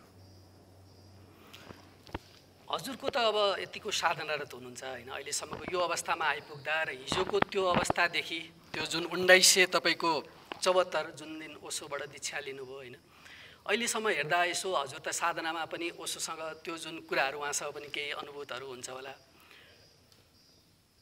भित्रबाट के लाग्छ हजुरलाई? यो म एउटा सही पथमा हिँडिरहेको छु, एउटा गुरुको पथमै हिँडिरहेको छु कि केही ममा पनि केही भएको छ, अलिकति केही कमी कमजोरी भएको छ, अब यसलाई सुधार्नु पर्ने भन्ने भित्रबाट हजुरलाई केही त्यस्तो केही अनुभव भएको छ स्वामीज्यू? होइन, यो संसारको जति जति मेरो समय बित्दै गइरहेछ मैले के देखिरहेको छु, संसारको सबभन्दा राम्रो पथमा म हिँडिराखेको छु। योभन्दा राम्रो पथ छैन होइन।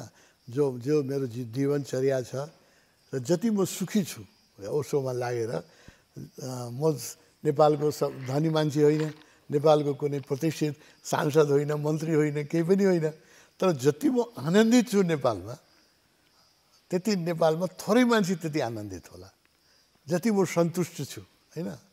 र जति म क्रिएटिभ छु, मलाई लाग्छ मैले लाखौँ व्यक्तिलाई यो बाटोमा हिँडाइराखेको छु, आफू पनि हिँडिराखेको छु, लाखौँ व्यक्तिले हेरिरहेको छु। त्यस कारण मलाई जति आत्मसन्तोष छ, मैले कसैको केही शोषण गरेको छैन, कसैसँग केही माग्न गएको छैन होइन। गुरु जो आउँछन् उनीहरूले ओशोको उपदेश, ओशोको पुस्तक, ओशोको ध्यान सिकाइरहेको छु। अब योभन्दा बेटर लाइफको मैले परिकल्पना गर्न सक्दिनँ। मलाई चाहिँ कसैले एकदम ठुलै धनाढ्य व्यक्ति बनाइदिए पनि, कुनै ठुलै पदमा पुर्याइदिए पनि योभन्दा म दुःखी नै हुन्छु। मैले यो जुन तपोवनमा जुन मेरो प्रवास छ र जो योभन्दा सुखी जीवन मैले यो भूमण्डलमा कहीँ देखिरहेको छैन। अर्को भूमण्डलहरू मैले देखाएको छैन, स्वर्गलोक, गन्धर्वलोक के हो त्यो त मैले देखाएको छैन। तर यो जुन प्लानेट छ, यो पृथ्वी जुन छ, यसमा मैले आफूभन्दा सुखी मान्छे म देख्दिनँ। भनेपछि यो अवस्थामा आइपुग्दासम्म हजुर सन्तुष्ट हुनुहुन्छ? गुरुको लक्ष्य महासन्तुष्ट। अब एउटा अन्त्यमा हुन त कार्यक्रमको हामी अन्त्यमा आइसकेका छौँ स्वामीज्यू। एउटा हजुरकै मैले पुस्तकबाट एउटा म आफूलाई पनि अलिकति त्यो सोध्न मन लागेको, यो जुन सङ्गीत, तीर्थ, गङ्गा, हिमालय अनि समुद्र, प्रकृति र पृथ्वीको भोग चाहिँ वैरागीले गर्छ, सम्पत्तिवालाको भाग्यमै हुँदैन। त्यो कुरा मलाई अलिकति हेर्नुहोस्, सम्पत्तिवाला अब इन्डियाको सबभन्दा धनी परिवारमध्ये अहिले हुनुहुन्छ नि, के नाम उहाँको, बम्बेमा उहाँको घर छ, त्यो अम्बानीजीको घर छ। मैले हेरेँ फोटो, अम्बानीजीको घर जुन छ त्यसमा 600 सर्भेन्ट छ उहाँहरूको घरमा होइन। 600 सर्भेन्ट क्वार्टर छ घरमा, कति तल्ले घर छ, कतिवटा ड्राइङ रुम छ, कति छ। तर उहाँहरू पनि एउटा सिटीमा बस्नु भएको छ जहाँ चारैतिर घरै घर छ। उहाँको घर म देख्छु र आफ्नो कोठा देख्छु। मेरो कोठाबाट जुन झ्यालबाट देख्यो भने प्रकृति नै प्रकृति देख्छ, रुखै रुख, पहाडै पहाड देख्छ। बिहान पनि चराको आवाज सुनेर उठ्छु, बेलुका पनि चराको आवाज सुन्छु होइन। मैले अम्बानीजीको घरमा बस्ने कि तपोवनमा बस्ने भने मलाई चोइस दियो भने 100% म यहाँ बस्छु। त्यहाँ चारैतिर पोल्युसन छ, 600 सर्भेन्ट भए तापनि त्योभन्दा मलाई मसँग सर्भेन्ट व्यक्तिगत छैन, चाहिँदा पनि चाहिँदैन। सबैले मलाई सेवा गर्छन् मेरा गुरुभाइहरूले। म चाहिँ अम्बानीजी भन्दा आफूलाई आफ्नो घरलाई राम्रो ठान्छु होइन। बाहिर त पोल्युटेड भइहाल्यो, भित्र पनि त भित्र आफ्नो मनभित्र पनि कति प्लस हरेक व्यक्तिको आफ्नो आफ्नो जो जति ठुलो व्यक्ति छन् त्यतिकै असुरक्षामा हुन्छन् उनीहरू। गार्ड लिएर हिँड्नुपर्छ, सिक्युरिटी लिएर हिँड्नुपर्छ। यहाँ नै आउनुहुन्छ भिआइपीहरू, उहाँ एकजना आउनुहुन्छ, उहाँको अगुवा पछुवा दुईवटा गाडी हुन्छ, राइफल बोकेर मान्छे आउँछ। अब त्योभन्दा त म स्वतन्त्र विचरण गर्छु सारा संसारमा। मलाई एकजना सिक्युरिटी लिएर हिँड्नु पर्दैन होइन। आफूलाई पनि हजुर वैरागीकै संज्ञा दिनुहुन्छ एकदमै। र आज मलाई उत्तराञ्चल जाउँ भन्ने इच्छा लाग्यो भने मलाई रोक्नेवाला कोही छैन नि। म स्वतन्त्र। त्यस कारणले वैरागीले जुन जीवनको आनन्द लिन्छ, प्रकृतिको आनन्द, हामी प्रकृतिको जो आनन्द भोगिरहेका छौँ। काठमाडौँमा अरबपति धेरै छन्, कसलाई यस्तो परिवेश प्राप्त छ? शुद्ध हावा। काठमाडौँको हावामा सास लिनु भनेको 6वटा चुरुट खाएर जति निकोटिन आउँछ शरीरमा त्यति प्रत्येक दिन निकोटिन जान्छ होइन। अब तपाईँको ब्याङ्कमा 10 करोड छ कि 50 करोड छ, what does it make difference? तपाईँ 6वटा चुरुटको चाहिँ निकोटिन सास लिइराख्नु भएको छ, पानी फोहोर आइराखेको छ। अहिले भर्खर मिलाप्चीको पानी आएन त त्यो ट्याङ्करको पानी खाइराख्नु भएको छ। हावा पिउ। झाल खोल्नुभयो भने चारैतिर कङ्क्रिटको जङ्गल देख्नुहुन्छ। हामी झाल खोल्छौँ भने चारैतिर प्रकृति देख्छौँ। अनि म सम्पन्न कि ऊ सम्पन्न भन्नुहोस् त? म त सबभन्दा सम्पन्न आफूलाई ठान्छु, सबभन्दा सुखी ठान्छु। जोगी नै सबभन्दा सुखी हुन्छ। फेरि हामी स्वतन्त्र छौँ। आज मलाई चाहिँ मुक्तिनाथ जान मन लाग्यो भने मलाई कसैसँग स्वीकृति लिनु पर्दैन, म झोला उठाउँछु, हिँडिदिन्छु होइन। त्यसैले जोगी जतिको स्वतन्त्र, प्रकृतिको भोग जोगीले नै गर्छ, भोग संसारीले गर्न सक्दैन। ऊ आफ्नै ब्याङ्क ब्यालेन्स मिलाउँदा त्यो इन्कम ट्याक्सको रिटर्न मिलाउँदा मर्छ। आर्यघाटमा गए पनि उसको प्राण निस्किराखेको हुन्छ, हुक गइरहेको हुन्छ। यो ब्याङ्कमा यति पैसा तिर्नु थियो, यो पैसा यसो यति लिनु थियो, यो फ्याक्ट्रीको यति बेच्नुपर्ने थियो, त्यो सोच्दै मर्छ। अर्को जन्ममा पनि यस्तै जन्ममा जन्मिन्छ। त्यस कारणले सुखी को भन्नु हो भने वैरागी नै सुखी हो यो संसारमा। यो अनुभव मैले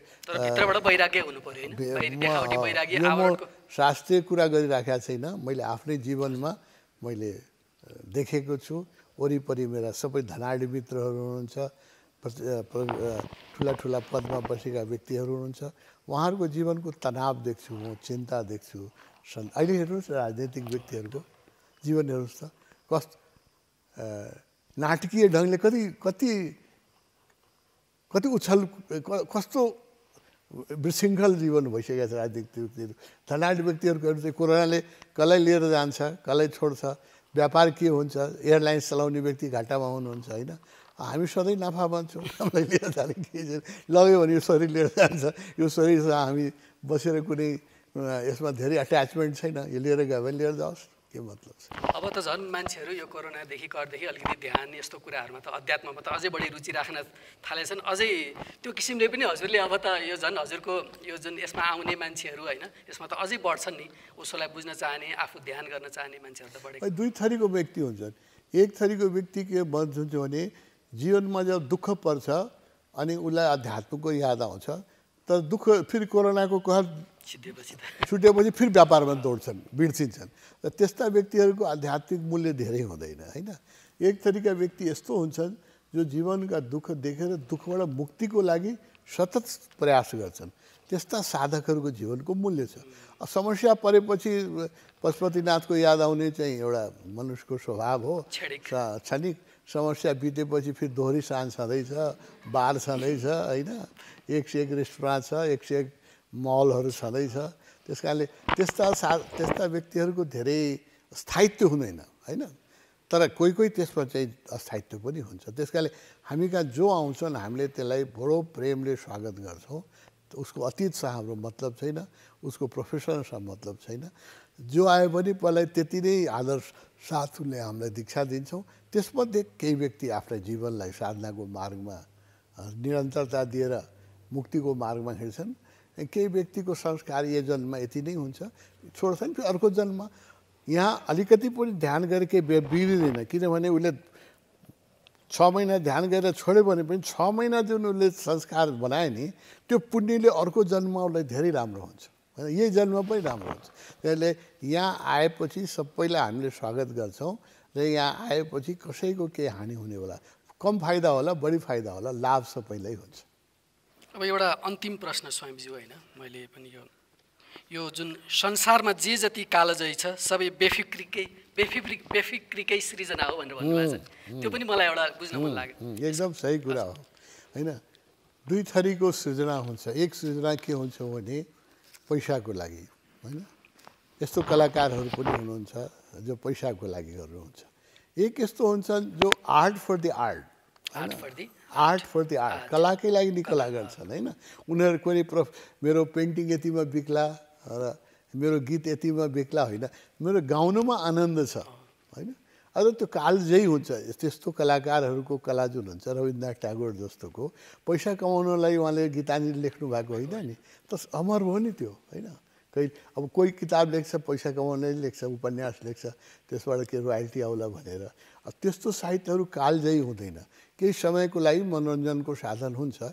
तर जो एउटा तुलसीदासजीले रामायण लेख्दाखेरि तुलसीदासलाई मान्छेले सोध्यो किन यो रामकथा यत्रो मेहनत गरेर किन लेख्नुभयो, अनि तुलसीदासले के भन्यो, स्वान्ता सुखाएर रघुनाथ गाथा, आफ्नै सुखको लागि मैले रघुनाथको यत्रो जुन गाथा लेखेँ त्यो के को लागि लेखेँ, आफ्नै सुखको लागि। त्यो जुन रामायण हो अब त्यो कालजयी हो। जौसन पृथ्वी रहन्छ तौसन रामायण रहन्छ, तौसन उपनिषद रहन्छ। उपनिषदका लेखकहरूले आफ्नो नाम लेखेका छ, कसले कठोपनिषद लेख्यो, कसले ईशावास, नामै लेखेका छैन, होइन। तर उसलाई यति पनि चाहना छैन कि मेरो नाम रहोस्, कि यत्रो ठुलो उपनिषद मैले लेखेँ यसमा मेरो नाम रहोसम्म चाहना नभएका जुन साहित्य छ त्यो कालजयी छ, त्यसलाई समयले मार्न सक्दैन। अब मन्डोले तन्डोले जस्तो गीतहरू आउँछ, हराउँछ जान्छ, समयमा केही डुलाउँछ मान्छेलाई, पछि जान्छ, होइन। तर कालजयी हुँदैन, होइन। स्वान्त सुखाएर त्यो स्वान्त सुखाएर रघुनाथ गाथा चाहिँ कहिले मर्दैन। अब तुलसीदासको रामायणले कसले मार्न सक्छ? 500 वर्ष भयो, हरेक हिन्दूको घरमा छ। त्यो रुचि अनुसारको पेसा गर्न पाए त कति आनन्द हुने रहेछ, होइन स्वामीज्यू? किनभने त्यो ओशोले सिकाउनु भएको एउटा त्यो पनि हो, पेसा चाहिँ रुचि अनुसार गर्नु, होइन, आफूभित्रबाट जे आफूलाई जे चाहना छ, जुन चिजमा आफ्नो स्वधर्म ओशोले त्यसलाई भन्नुहुन्छ। हेर्नुहोस्, गीतामा एउटा श्लोक छ, स्वधर्म निधनम श्रेय परधर्मो भयावह। मैले बच्चादेखि गीता पढेको, होइन। हिन्दू घरमा जन्मेहरूलाई घरमा त गीताको पूजा हुन्थ्यो, आरती नै हुन्थ्यो। तर त्यो पनि गीता मैले स्वधर्म निधनम श्रेय परधर्मो भयावह कतिचोटि सुने होला, यसको अर्थ मैले बुझेको थिइनँ। गीताको अर्थ बुझ्नु छ कसैलाई भने ओशोको गीता रहस्य पढ्नुपर्छ, गीता दर्शन जुन ओशो लेख्नु भएको छ, जसले त्यो पढ्दैन त्यो गीता बुझ्नै सक्दैन। मैले गीताको 20औं टीका पढेँ, होइन। हिन्दीमा छ, अहिले अनुवाद भएको छ, इङ्ग्लिसमा नेपालीमा पनि अनुवाद भएको छ। तर ओरिजिनल जसले हिन्दी बुझ्न सक्छ, ओरिजिनल पढ्नु जति मजा ट्रान्सलेसनमा त लस हुन्छ नि, केही न केही ट्रान्सलेसन लस। ओरिजिनल पढ्नु मिल्छ भने गीता दर्शन पढ्नुहोस् उहाँको। त्यो यही श्लोकको अर्थ पढ्नुहोस् न। कृष्णले भन्नुभएको छ अर्जुनलाई, स्वधर्म निधनम श्रेय परधर्मो भयावह, होइन। यसको अर्थ बुझ्नुहोस् त। मैले यो सुरुदेखि भनेको पढेको सबैको गीता पढेँ, कसैले यसको अर्थ मैले बुझाउन सकेन। यो श्लोकको यस्तो गहिरो अर्थ छ।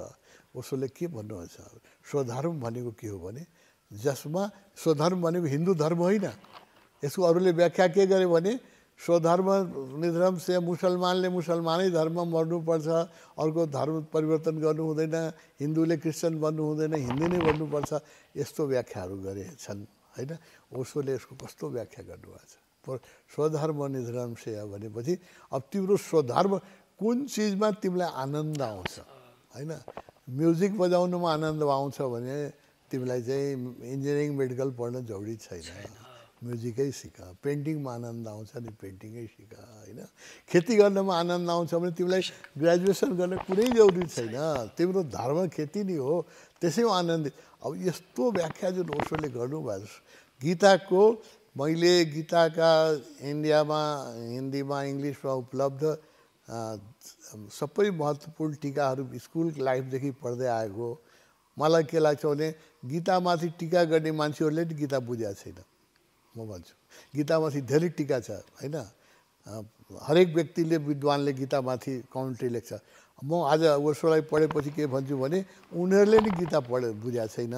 यदि गीता बुझ्नु छ भने कसैलाई भने तपाईँको टिभीबाट भन्छु, कसैले गीताको रस लिनु छ र गीताको अर्थ बुझ्नु छ भने ओशोलाई मान नमान एकचोटि उहाँको गीता त पढ। अरू अध्याय भन्दिनँ म, दुईवटा अध्याय भन्छु। अध्याय 2 र अध्याय पहिलो अध्याय 1मा त खालि विषाद मात्रै छ होइन, 2 अध्यायदेखि गीता सुरु हुन्छ। अध्याय 2 र अध्याय 18मा गीताको सिनोप्सिस छ, समापन छ होइन। ल यो दुईवटा पनि कसैलाई पढ्नु मन लाग्दैन भने म भन्छु एउटा पढ, कि ओशोले व्याख्या गरेको अध्याय 2 पढ या 18 पढ।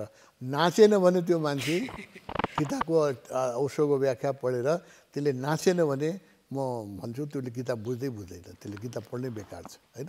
त्यो 18 अध्याय अहिले मैले कमसेकम गीताको ओशोको 18 अध्याय मैले 18 चोटि पढाएँ होला। अहिले पनि मेरो ब्यागमा लिएर हिँड्छु म, अहिले पनि पढ्दाखेरि म नाच्छु होइन। यस्तो गीताको जुन मर्म कि त कृष्णले बुझ्नु भएको होला कि त्यसपछि ओशोले बुझाउनु हो। बिचमा जति विद्वान आए उनीहरूले आंशिक बुझे गीतालाई, कृष्णको गीतालाई कृष्णपछि ओशोले मात्रै बुझाउन सक्नुभयो भन्ने मलाई लाग्छ। गीतालाई त अब धेरैले भन्ने पनि रह हुन्छन्, कतिले अब आफ्नै किसिमले बुझ्दैन। मैले गीताको 50औं व्याख्या पढाएको छु। अहिले म भन्न सक्छु ठुला विद्वानले पनि गीता बुझ्नु भएन। अहिले गीताको जुन इन्डियामा टिकाहरू सबभन्दा फेमस टिकाहरू जो नेपालमा इन्डियामा छ, एउटा प्रभुपादले लेख्नुभएको थियो गीता एज इट इज होइन, एउटा छ होइन। एउटा तिलकको छ गीता रहस्य, गान्धीजीको छ गीता माता, विनोबाले लेख्नु भएको छ गीता होइन, तब जब तपाईँले ओशोको गीता रहस्य पढ्नुहुन्छ, गीता दर्शनबाट पढ्नुहुन्छ, अनि त्यसपछि योगानन्दजीको पढ्नुहोस्, तपाईँ लाग्छ योगानन्दजीले व्याख्या गर्न सक्नु भएन होइन। बुझ्नु भएन त म भन्दिनँ, उहाँ त इन्लाइटेड हुनुहुन्छ, जरुर बुझ्नु भएन त। बुझेर मात्रै हुँदैन, अभिव्यक्ति पनि त चाहिन्छ नि। तपाईँले कुरा बुझ्नु भएछ त तपाईँसँग एक्सप्रेसन पावर छैन भने त मलाई बुझाउन सक्नुहुन्न नि। ओशोसँग दुइटै थियो, अनुभूति पनि थियो, एक्सप्रेसन पनि थियो। म तपाईँलाई, तपाईँको टिभी सुन्ने व्यक्तिलाई, हरेक व्यक्तिलाई कहन्छु मेरो कुरामा कुनै कुरामा विश्वास गर्नुहोस्, मलाई मतलब छैन। तपाईँ गीताको भगवानको ओशोले लेखेको 18 अध्याय एकचोटि पढ्नुहोस्। 18 अध्यायको गीताको तपाईँको यदि साधक हुनुहुन्छ भने तपाईँ मसँग सहमत हुनुहुन्छ र मलाई धन्यवाद। एकचोटि होइन, कसैले गीता राम्रोसँग पढ्यो भने मलाई जतिचोटि उसले पढ्छ त्यतिचोटि धन्यवाद दिन्छ। तपाईँले पनि म भन्छु यो गीता बुझ्नु छ, तपाईँको बुवा पनि आध्यात्मिक व्यक्ति हुनुहुन्छ, उहाँलाई गीताको 18 अध्याय एकचोटि पढ्न दिनुहोस् होइन। हजुरलाई पनि धन्यवाद, हजुरको गुरु ओशोलाई पनि हामी धन्यवाद दिन चाहन्छौँ, किनभने यत्रो अमूल्य समय दिनुभयो होइन। अहिलेको यस्तो माहौलमा पनि हामीलाई चाहिँ पहिलेदेखि इच्छा थियो होइन हजुरसँग एउटा केही सत्सङ्ग गर्ने। हुन त मैले चाहिँ हजुरको अझै ध्यानका ती गइरहेका कुराहरू अझै मलाई गर्ने इच्छा थियो। हामीसँग समय अब एउटा प्रोग्राम भइसक्यो, हामी फेरि पछि आउँछौँ होइन अलिकति गरेर। अन्त्यमा दिव्यपुरीका दर्शकहरूको लागि, जसले चाहिँ आध्यात्मिक दर्शकहरूलाई, म चाहिँ आध्यात्मिक दर्शकहरू भन्छन्, अहिले युवाहरू यति धेरै उहाँहरूले चाहिँ बुझ्न खोजिरहनु भएको हुन्छ। यहाँ पनि मैले धेरै देखाएको छु होइन, त्यही किसिमको व्यक्तित्वहरू हुनुहुन्छ होइन। अध्यात्मका प्यासीहरूले के गर्नुपर्छ, कसरी बाटो अवलम्बन गर्नुपर्छ, आफ्नो प्यासलाई कसरी मेटाउनुपर्छ, अन्त्यमा हजुरको आध्यात्मिक प्यासीहरूको पनि आफ्नो आफ्नो रुझान हुन्छ, आफ्नो आफ्नो लगाव हुन्छ। अब जस्तो कोही शिव मार्गको हुनुहुन्छ, शिवलाई आराध्य मानेर हिँड्नुभएको छ भने मेरो शिव मार्गीहरूसँग के आग्रह छ भने शिवसूत्र ओशोको छ एकचोटि पढ्नुहोस् होइन। कोही उपनिषदका साधकहरू हुन्छ भने ओशोको कठोपनिषद या निर्वाण उपनिषद ओशोले आफैले लेख्नु भएको हो यो बोल्नुहुन्थ्यो उहाँ लेख्नुहुन्थेन 11 उपनिषद माथि ओशोले बोल्नु भएको छ त्यसमध्ये कुनै उपनिषद सर्वसार उपनिषद होइन उपनिषद जसलाई मनपर्छ जबसम्म ओशोको उपनिषद पढ्दैन उसले उपनिषदको मर्मै बुझ्नै सक्दैन होइन म भन्छु सर्वसार उपनिषद छ निर्वाण उपनिषद छ कठोपनिषद छ होइन आत्मपूजा उपनिषद छ एउटा उपनिषद पढ्नुहोस् भन्नु ओशोको होइन जो शिवका भक्त छ उनीहरूलाई शिवसूत्र पढ्न भन्छु होइन जो सनातन धर्म वैष्णव छन् उनीहरूलाई म के भन्छु भने उहाँ रामलाई मान्नुहुन्छ भने भगवान्को एउटा किताब छ नै राम बिन ठाम पर्नुहोस् होइन कृष्णलाई मान्नुहुन्छ भने भगवान्को कृष्ण मेरी दृष्टिमा या गीताको मैले भने 18 अध्याय एकचोटि पढ्नुहोस् होइन जो क्रिस्चियन हुनुहुन्छ उहाँलाई भन्छु म भगवान् ओशोले कम फलो मी कृष्णका जिससका उपदेशमाथि मस्टर्ड सिड कम फलो मी का सिरिज अफ लेक्चर दिनुभएको छ त्यो सुन्नुहोस् यदि मुसलमान हुनुहुन्छ भने ओशोले जो कुरानको बारेमा बोल्नु भएको छ त्यो पढ्नुहोस् भन्छु जुन तपाईँको धर्म छ त्यही धर्मको किताब ओशोको पढ्नुहोस् तपाईँ नाच्नुहुन्छ पन्जाबीहरूले गुरु नानकको जो जपुजीको ओशोले व्याख्या गर्नुभयो त्यो सबै सिखहरूले भन्छ योभन्दा राम्रो व्याख्या कुनै सिखले गर्न सकेन मलाई क्रिस्चियन पाद्रीहरूले भनेको छ ओशोले जस्तो राम्रो जिससको बानीको व्याख्या गर्नुभयो कुनै क्रिस्चियनले गर्न सकेको छैन यो विशेषता ओशोको तपाईँका दर्शकहरूलाई म के भन्छु आफ्नो तपाईँमा केमा रुझान छ तपाईँलाई जेमा रुझान छ सुफीमा हिन्दूमा मुसलमानमा क्रिस्चियनिटीमा हिन्दूमा पनि अनेक सम्प्रदाय भक्तिमा वैराग्यमा साङ्ख्यमा तपाईँको इन्ट्रेस्ट छ भने अष्टावक्र महागीता पढ्नुहोस् होइन यदि बुझ्ने मान्छे छ भने अष्टावक्र गीता पढेपछि ऊ मलाई 1000 चोटि धन्यवाद दिन्छ होइन पढेरै मलाई धन्यवाद दिन्छ कस्तो किताब रेकमेन्ड गर्नु यस्तो ओशोमा म तपाईँका पाठकहरूलाई ओशोको स्वाद लिनलाई ओशोको लागि पढ्नलाई मेरो विनम्र आग्रह गर्छु गुरुले शरीर छोडेपछि ती संस्थाहरू चाहिँ कलि जुन रूपमा चल्नुपर्ने जसरी हुनुपर्ने नि त्यो गुरुको भाइसदेखि लिएर सबै उहाँको त्यो चाहिँ नहुने संस्थाहरू विखण्डन हुने त्यो किसिमको अनि ओशो तपोवन ओशोको त्यो मूल विचारधाराबाट नै त्यसरी नै गुरुको अनुसारै चलिरहेको छ त हेर्नुहोस् यो मनुष्यको जुन स्वभाव छ त्यो यस धम्मो सनातनो बुद्धले भन्नुभयो यो सनातन व्यवहार हो मनुष्यको गुरु गएपछि गुरु जहाँ आश्रममा बस्नुहुन्थ्यो त्यो पुनः आश्रम थियो होइन हाम्रो पुनः आश्रम विखण्डन भयो गुरु जान साथै त्यहाँ विधर्मीहरूले पश्चिमी विधर्मीहरूले त्यसलाई क्याप्चर गरेर त्यहाँ रक्सीको बार खोलिदिए त्यहाँ चाहिँ डान्स हुन थाल्यो त्यो एउटा क्लब बनाइदिए आश्रमलाई रिजोर्ट बनाइदिए होइन ओशो जानुभयो विखण्डन सुरु भयो ओशोसँग म प्रभावित भएँ ओशोले मलाई गाइड गरिराख्नु भएको छ अहिले पनि मलाई चाहिँ मार्गदर्शन गरिराख्नु भएको हुनाले मैले यो आश्रम तपन चलाइराखेको छु म गएपछि यो बिग्रिँदैन भने यसको कुनै ग्यारेन्टी छैन होइन म गएपछि यतिकै माया गर्ने यतिकै ओशोप्रति डेडिकेटेड मभन्दा बढी माया गर्ने पनि आउन सक्छ त्यो पनि सम्भावना छ मैले चलाएको भन्दा राम्रो चलाउने मान्छे पनि आउन सक्छ र बिगार्ने मान्छे पनि आउन सक्छ यो जगतको नियम हो यसलाई के गर्नुहुन्छ तपाईँले के गर्न सक्नुहुन्न बुद्धका सबै विहारहरू आएर पछि पश्चिमी मध्य एसियाबाट जुन आए इस्लामिक अट्याक भयो त्यो सबै बुद्धका तक्षशिलादेखि लिएर तपाईँको बुद्धको युनिभर्सिटी जलाउँदै आए नालन्दा पनि जलाए होइन विक्रमशिला पनि जलाए अब यो मूर्खहरूलाई तपाईँ के गर्नुहुन्छ होइन यो मूर्ख आउँदैन भविष्यमा कसले ग्यारेन्टी गर्ने यो भोलि यस्ता मूर्ख हुन्छन् ओशोका पनि आश्रम पुनः आश्रमै क्याप्चर गरिरहेको छ मतान्ध क्रिस्चियनहरूले क्याप्चर गरेर त्यसलाई चाहिँ क्लब बनाइदिएको छ होइन है क्लबै बनाइदिएको छ अब त्यस्तो मान्छे तपनमा नआउला भन्ने पनि कुनै ग्यारेन्टी छैन भविष्यको किन चिन्ता गर्ने मैले भविष्य थोरै ग्यारेन्टी गर्न सक्छु मैले वर्तमानमा गर्ने कर्तव्य गर्नुपर्छ मैले आफ्नो इमान्दारी साथ मैले जानेको जति विवेक साथ यसलाई शुद्ध रूपमा चलाउने कोसिस गर्छु होइन भविष्यमा विखण्डन हुन्छ कि योभन्दा राम्रो हुन्छ यो परमात्माले जानुहोस् यो परमात्माको जिम्मा हो मेरो जिम्मा त आजको हो नि म ग्यारेन्टी कसरी गरौँ म गएपछि पनि आश्रम राम्रोसँग चल्छ मैले कसरी ग्यारेन्टी गर्ने यो परमात्माले चाह्यो भने चलाउँछ मभन्दा लायक मान्छे पठाइदिन्छ मेरो त धेरै कमी कमजोरी होला मभन्दा लायक मान्छे आयो भने योभन्दा अझ राम्रो उठाउँछ उसले होइन नालायक मान्छे आयो भने त्यही गर्छ जो अरू आश्रममा भएको छ त्यही गर्छ भनेपछि यो नेतृत्व गर्ने मान्छेको क्षमता उसको आफ्नो स्वार्थ अनि कतिको साधना र बुद्धि उसको लगन उसको इमान्दारी कति छ गुरुप्रति त्यसमा भर पर्ने तपाईँले पहिल्यै भन्नु अधिकांश व्यक्तिको इच्छा के हुन्छ भने शिष्य बन्नुभन्दा पनि पहिले गुरु बन्ने इच्छा हुन्छ होइन तपाईँले देख्नु ओसोमा पनि यस्ता व्यक्ति धेरै छन् जो 2-4 ध्यान मैले सिकाइदिएँ भने पहिले गुरु नै बन्न जान्छन् होइन शिष्य बन्दैनन् यस्ता व्यक्ति धेरै छन् मैले नै दीक्षा दिएका हजारौँ व्यक्ति अहिले आफूलाई गुरु भनेर हिँडिरहेका छन् यो मनुष्यको मूर्खता हो मनुष्यको मनको कमजोरी हो स्वभाव हो मनुष्यको कि आफ्नो अहङ्कारले मनुष्यलाई डोडाइदिन्छ यही अहङ्कारबाट बच्नलाई हामी साधना गरिरहेका छौँ यही अहङ्कारबाट मुक्त हुनलाई सन्यास लिएका छौँ यो चोला धारण गरेका छौँ अब त्यही अहङ्कारको बसमा गयो भने हामीले बाटो बिरायौँ होइन यो साधनाको अहङ्कार त झन् खतरनाक हुन्छ होला नि त स्वामीजी एकदम सही कुरा हो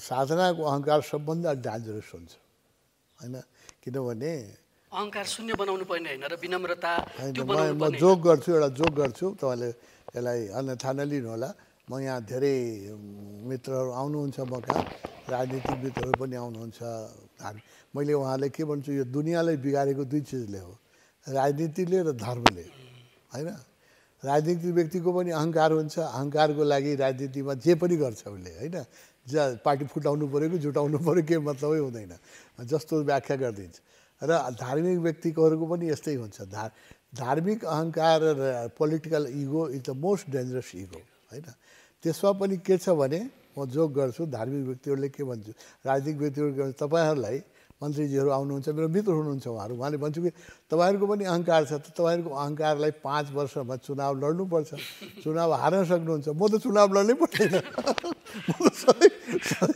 त्यस कारण तपाईँहरूको भन्दा पनि खतरनाक अहङ्कार धार्मिक व्यक्तिको हुन्छ राजनीतिक व्यक्तिले त 5 वर्षमा गएर भोट माग्नुपर्छ हार्न पनि सक्छ धार्मिक व्यक्ति त हार्न सक्दैन religious ego is most dangerous ego होइन यो संसारमा जति युद्ध भयो त्यसको जडमा हेर्नुहोस् आज तालिबानमा अफगानिस्तानमा के को लागि भइरहेछ इन्डिया पाकिस्तानको बिचमा सबै कुरा समान छ नि भोजन भाषा सङ्गीत रङ होइन एउटा मात्रै असमानता के छ भने हिन्दू धर्म र इस्लाम यसैको न लडाइँ छ अरू के को लडाइँ हो इन्डियनहरूले पनि भात खान्छन् पाकिस्तानले पनि भात खान्छन् त्यही मेहदी हसन यिनीहरूले पनि सुन्छन् लता मङ्गेशकरले पनि सुन्छन् सबै म्युजिकदेखि लिएर कल्चर सबै समान छ पनि रोज लडाइँ के को छ धर्मको लडाइँ हो त्यो ego religious ego is the most dangerous ego म भन्छु त्यही त गुरुहरू पनि जुन लक्ष्यमा जानुपर्ने जुन गुरुहरूको त्यो आफ्नो लक्ष्यमा चाहिँ नपुगेर बिचमै अल्झिरहनु भएको अब सिद्धिका कुराहरू धेरै कुराहरूमा चाहिँ लक्ष्यमा नपुगेर बिचमै अल्झिँदाखेरि त्यो गुरुले सिकाएका साधकहरू पनि त दिग्भ्रमित हुने भयो भन्ने चाहिँ मेरो जिज्ञासा हो उनीहरूलाई गुरु नभन्नुहोस् उनीहरूलाई गोरु भन्नुहोस् न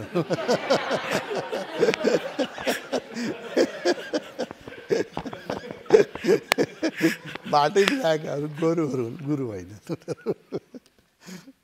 स्वामीज्यू समयको लागि धेरै धेरै भिडियोहरूको लागि हाम्रो च्यानल सब्स्क्राइब गर्नुहोस् र छेउमा रहेको बेल आइकन पनि दबाउनुहोस्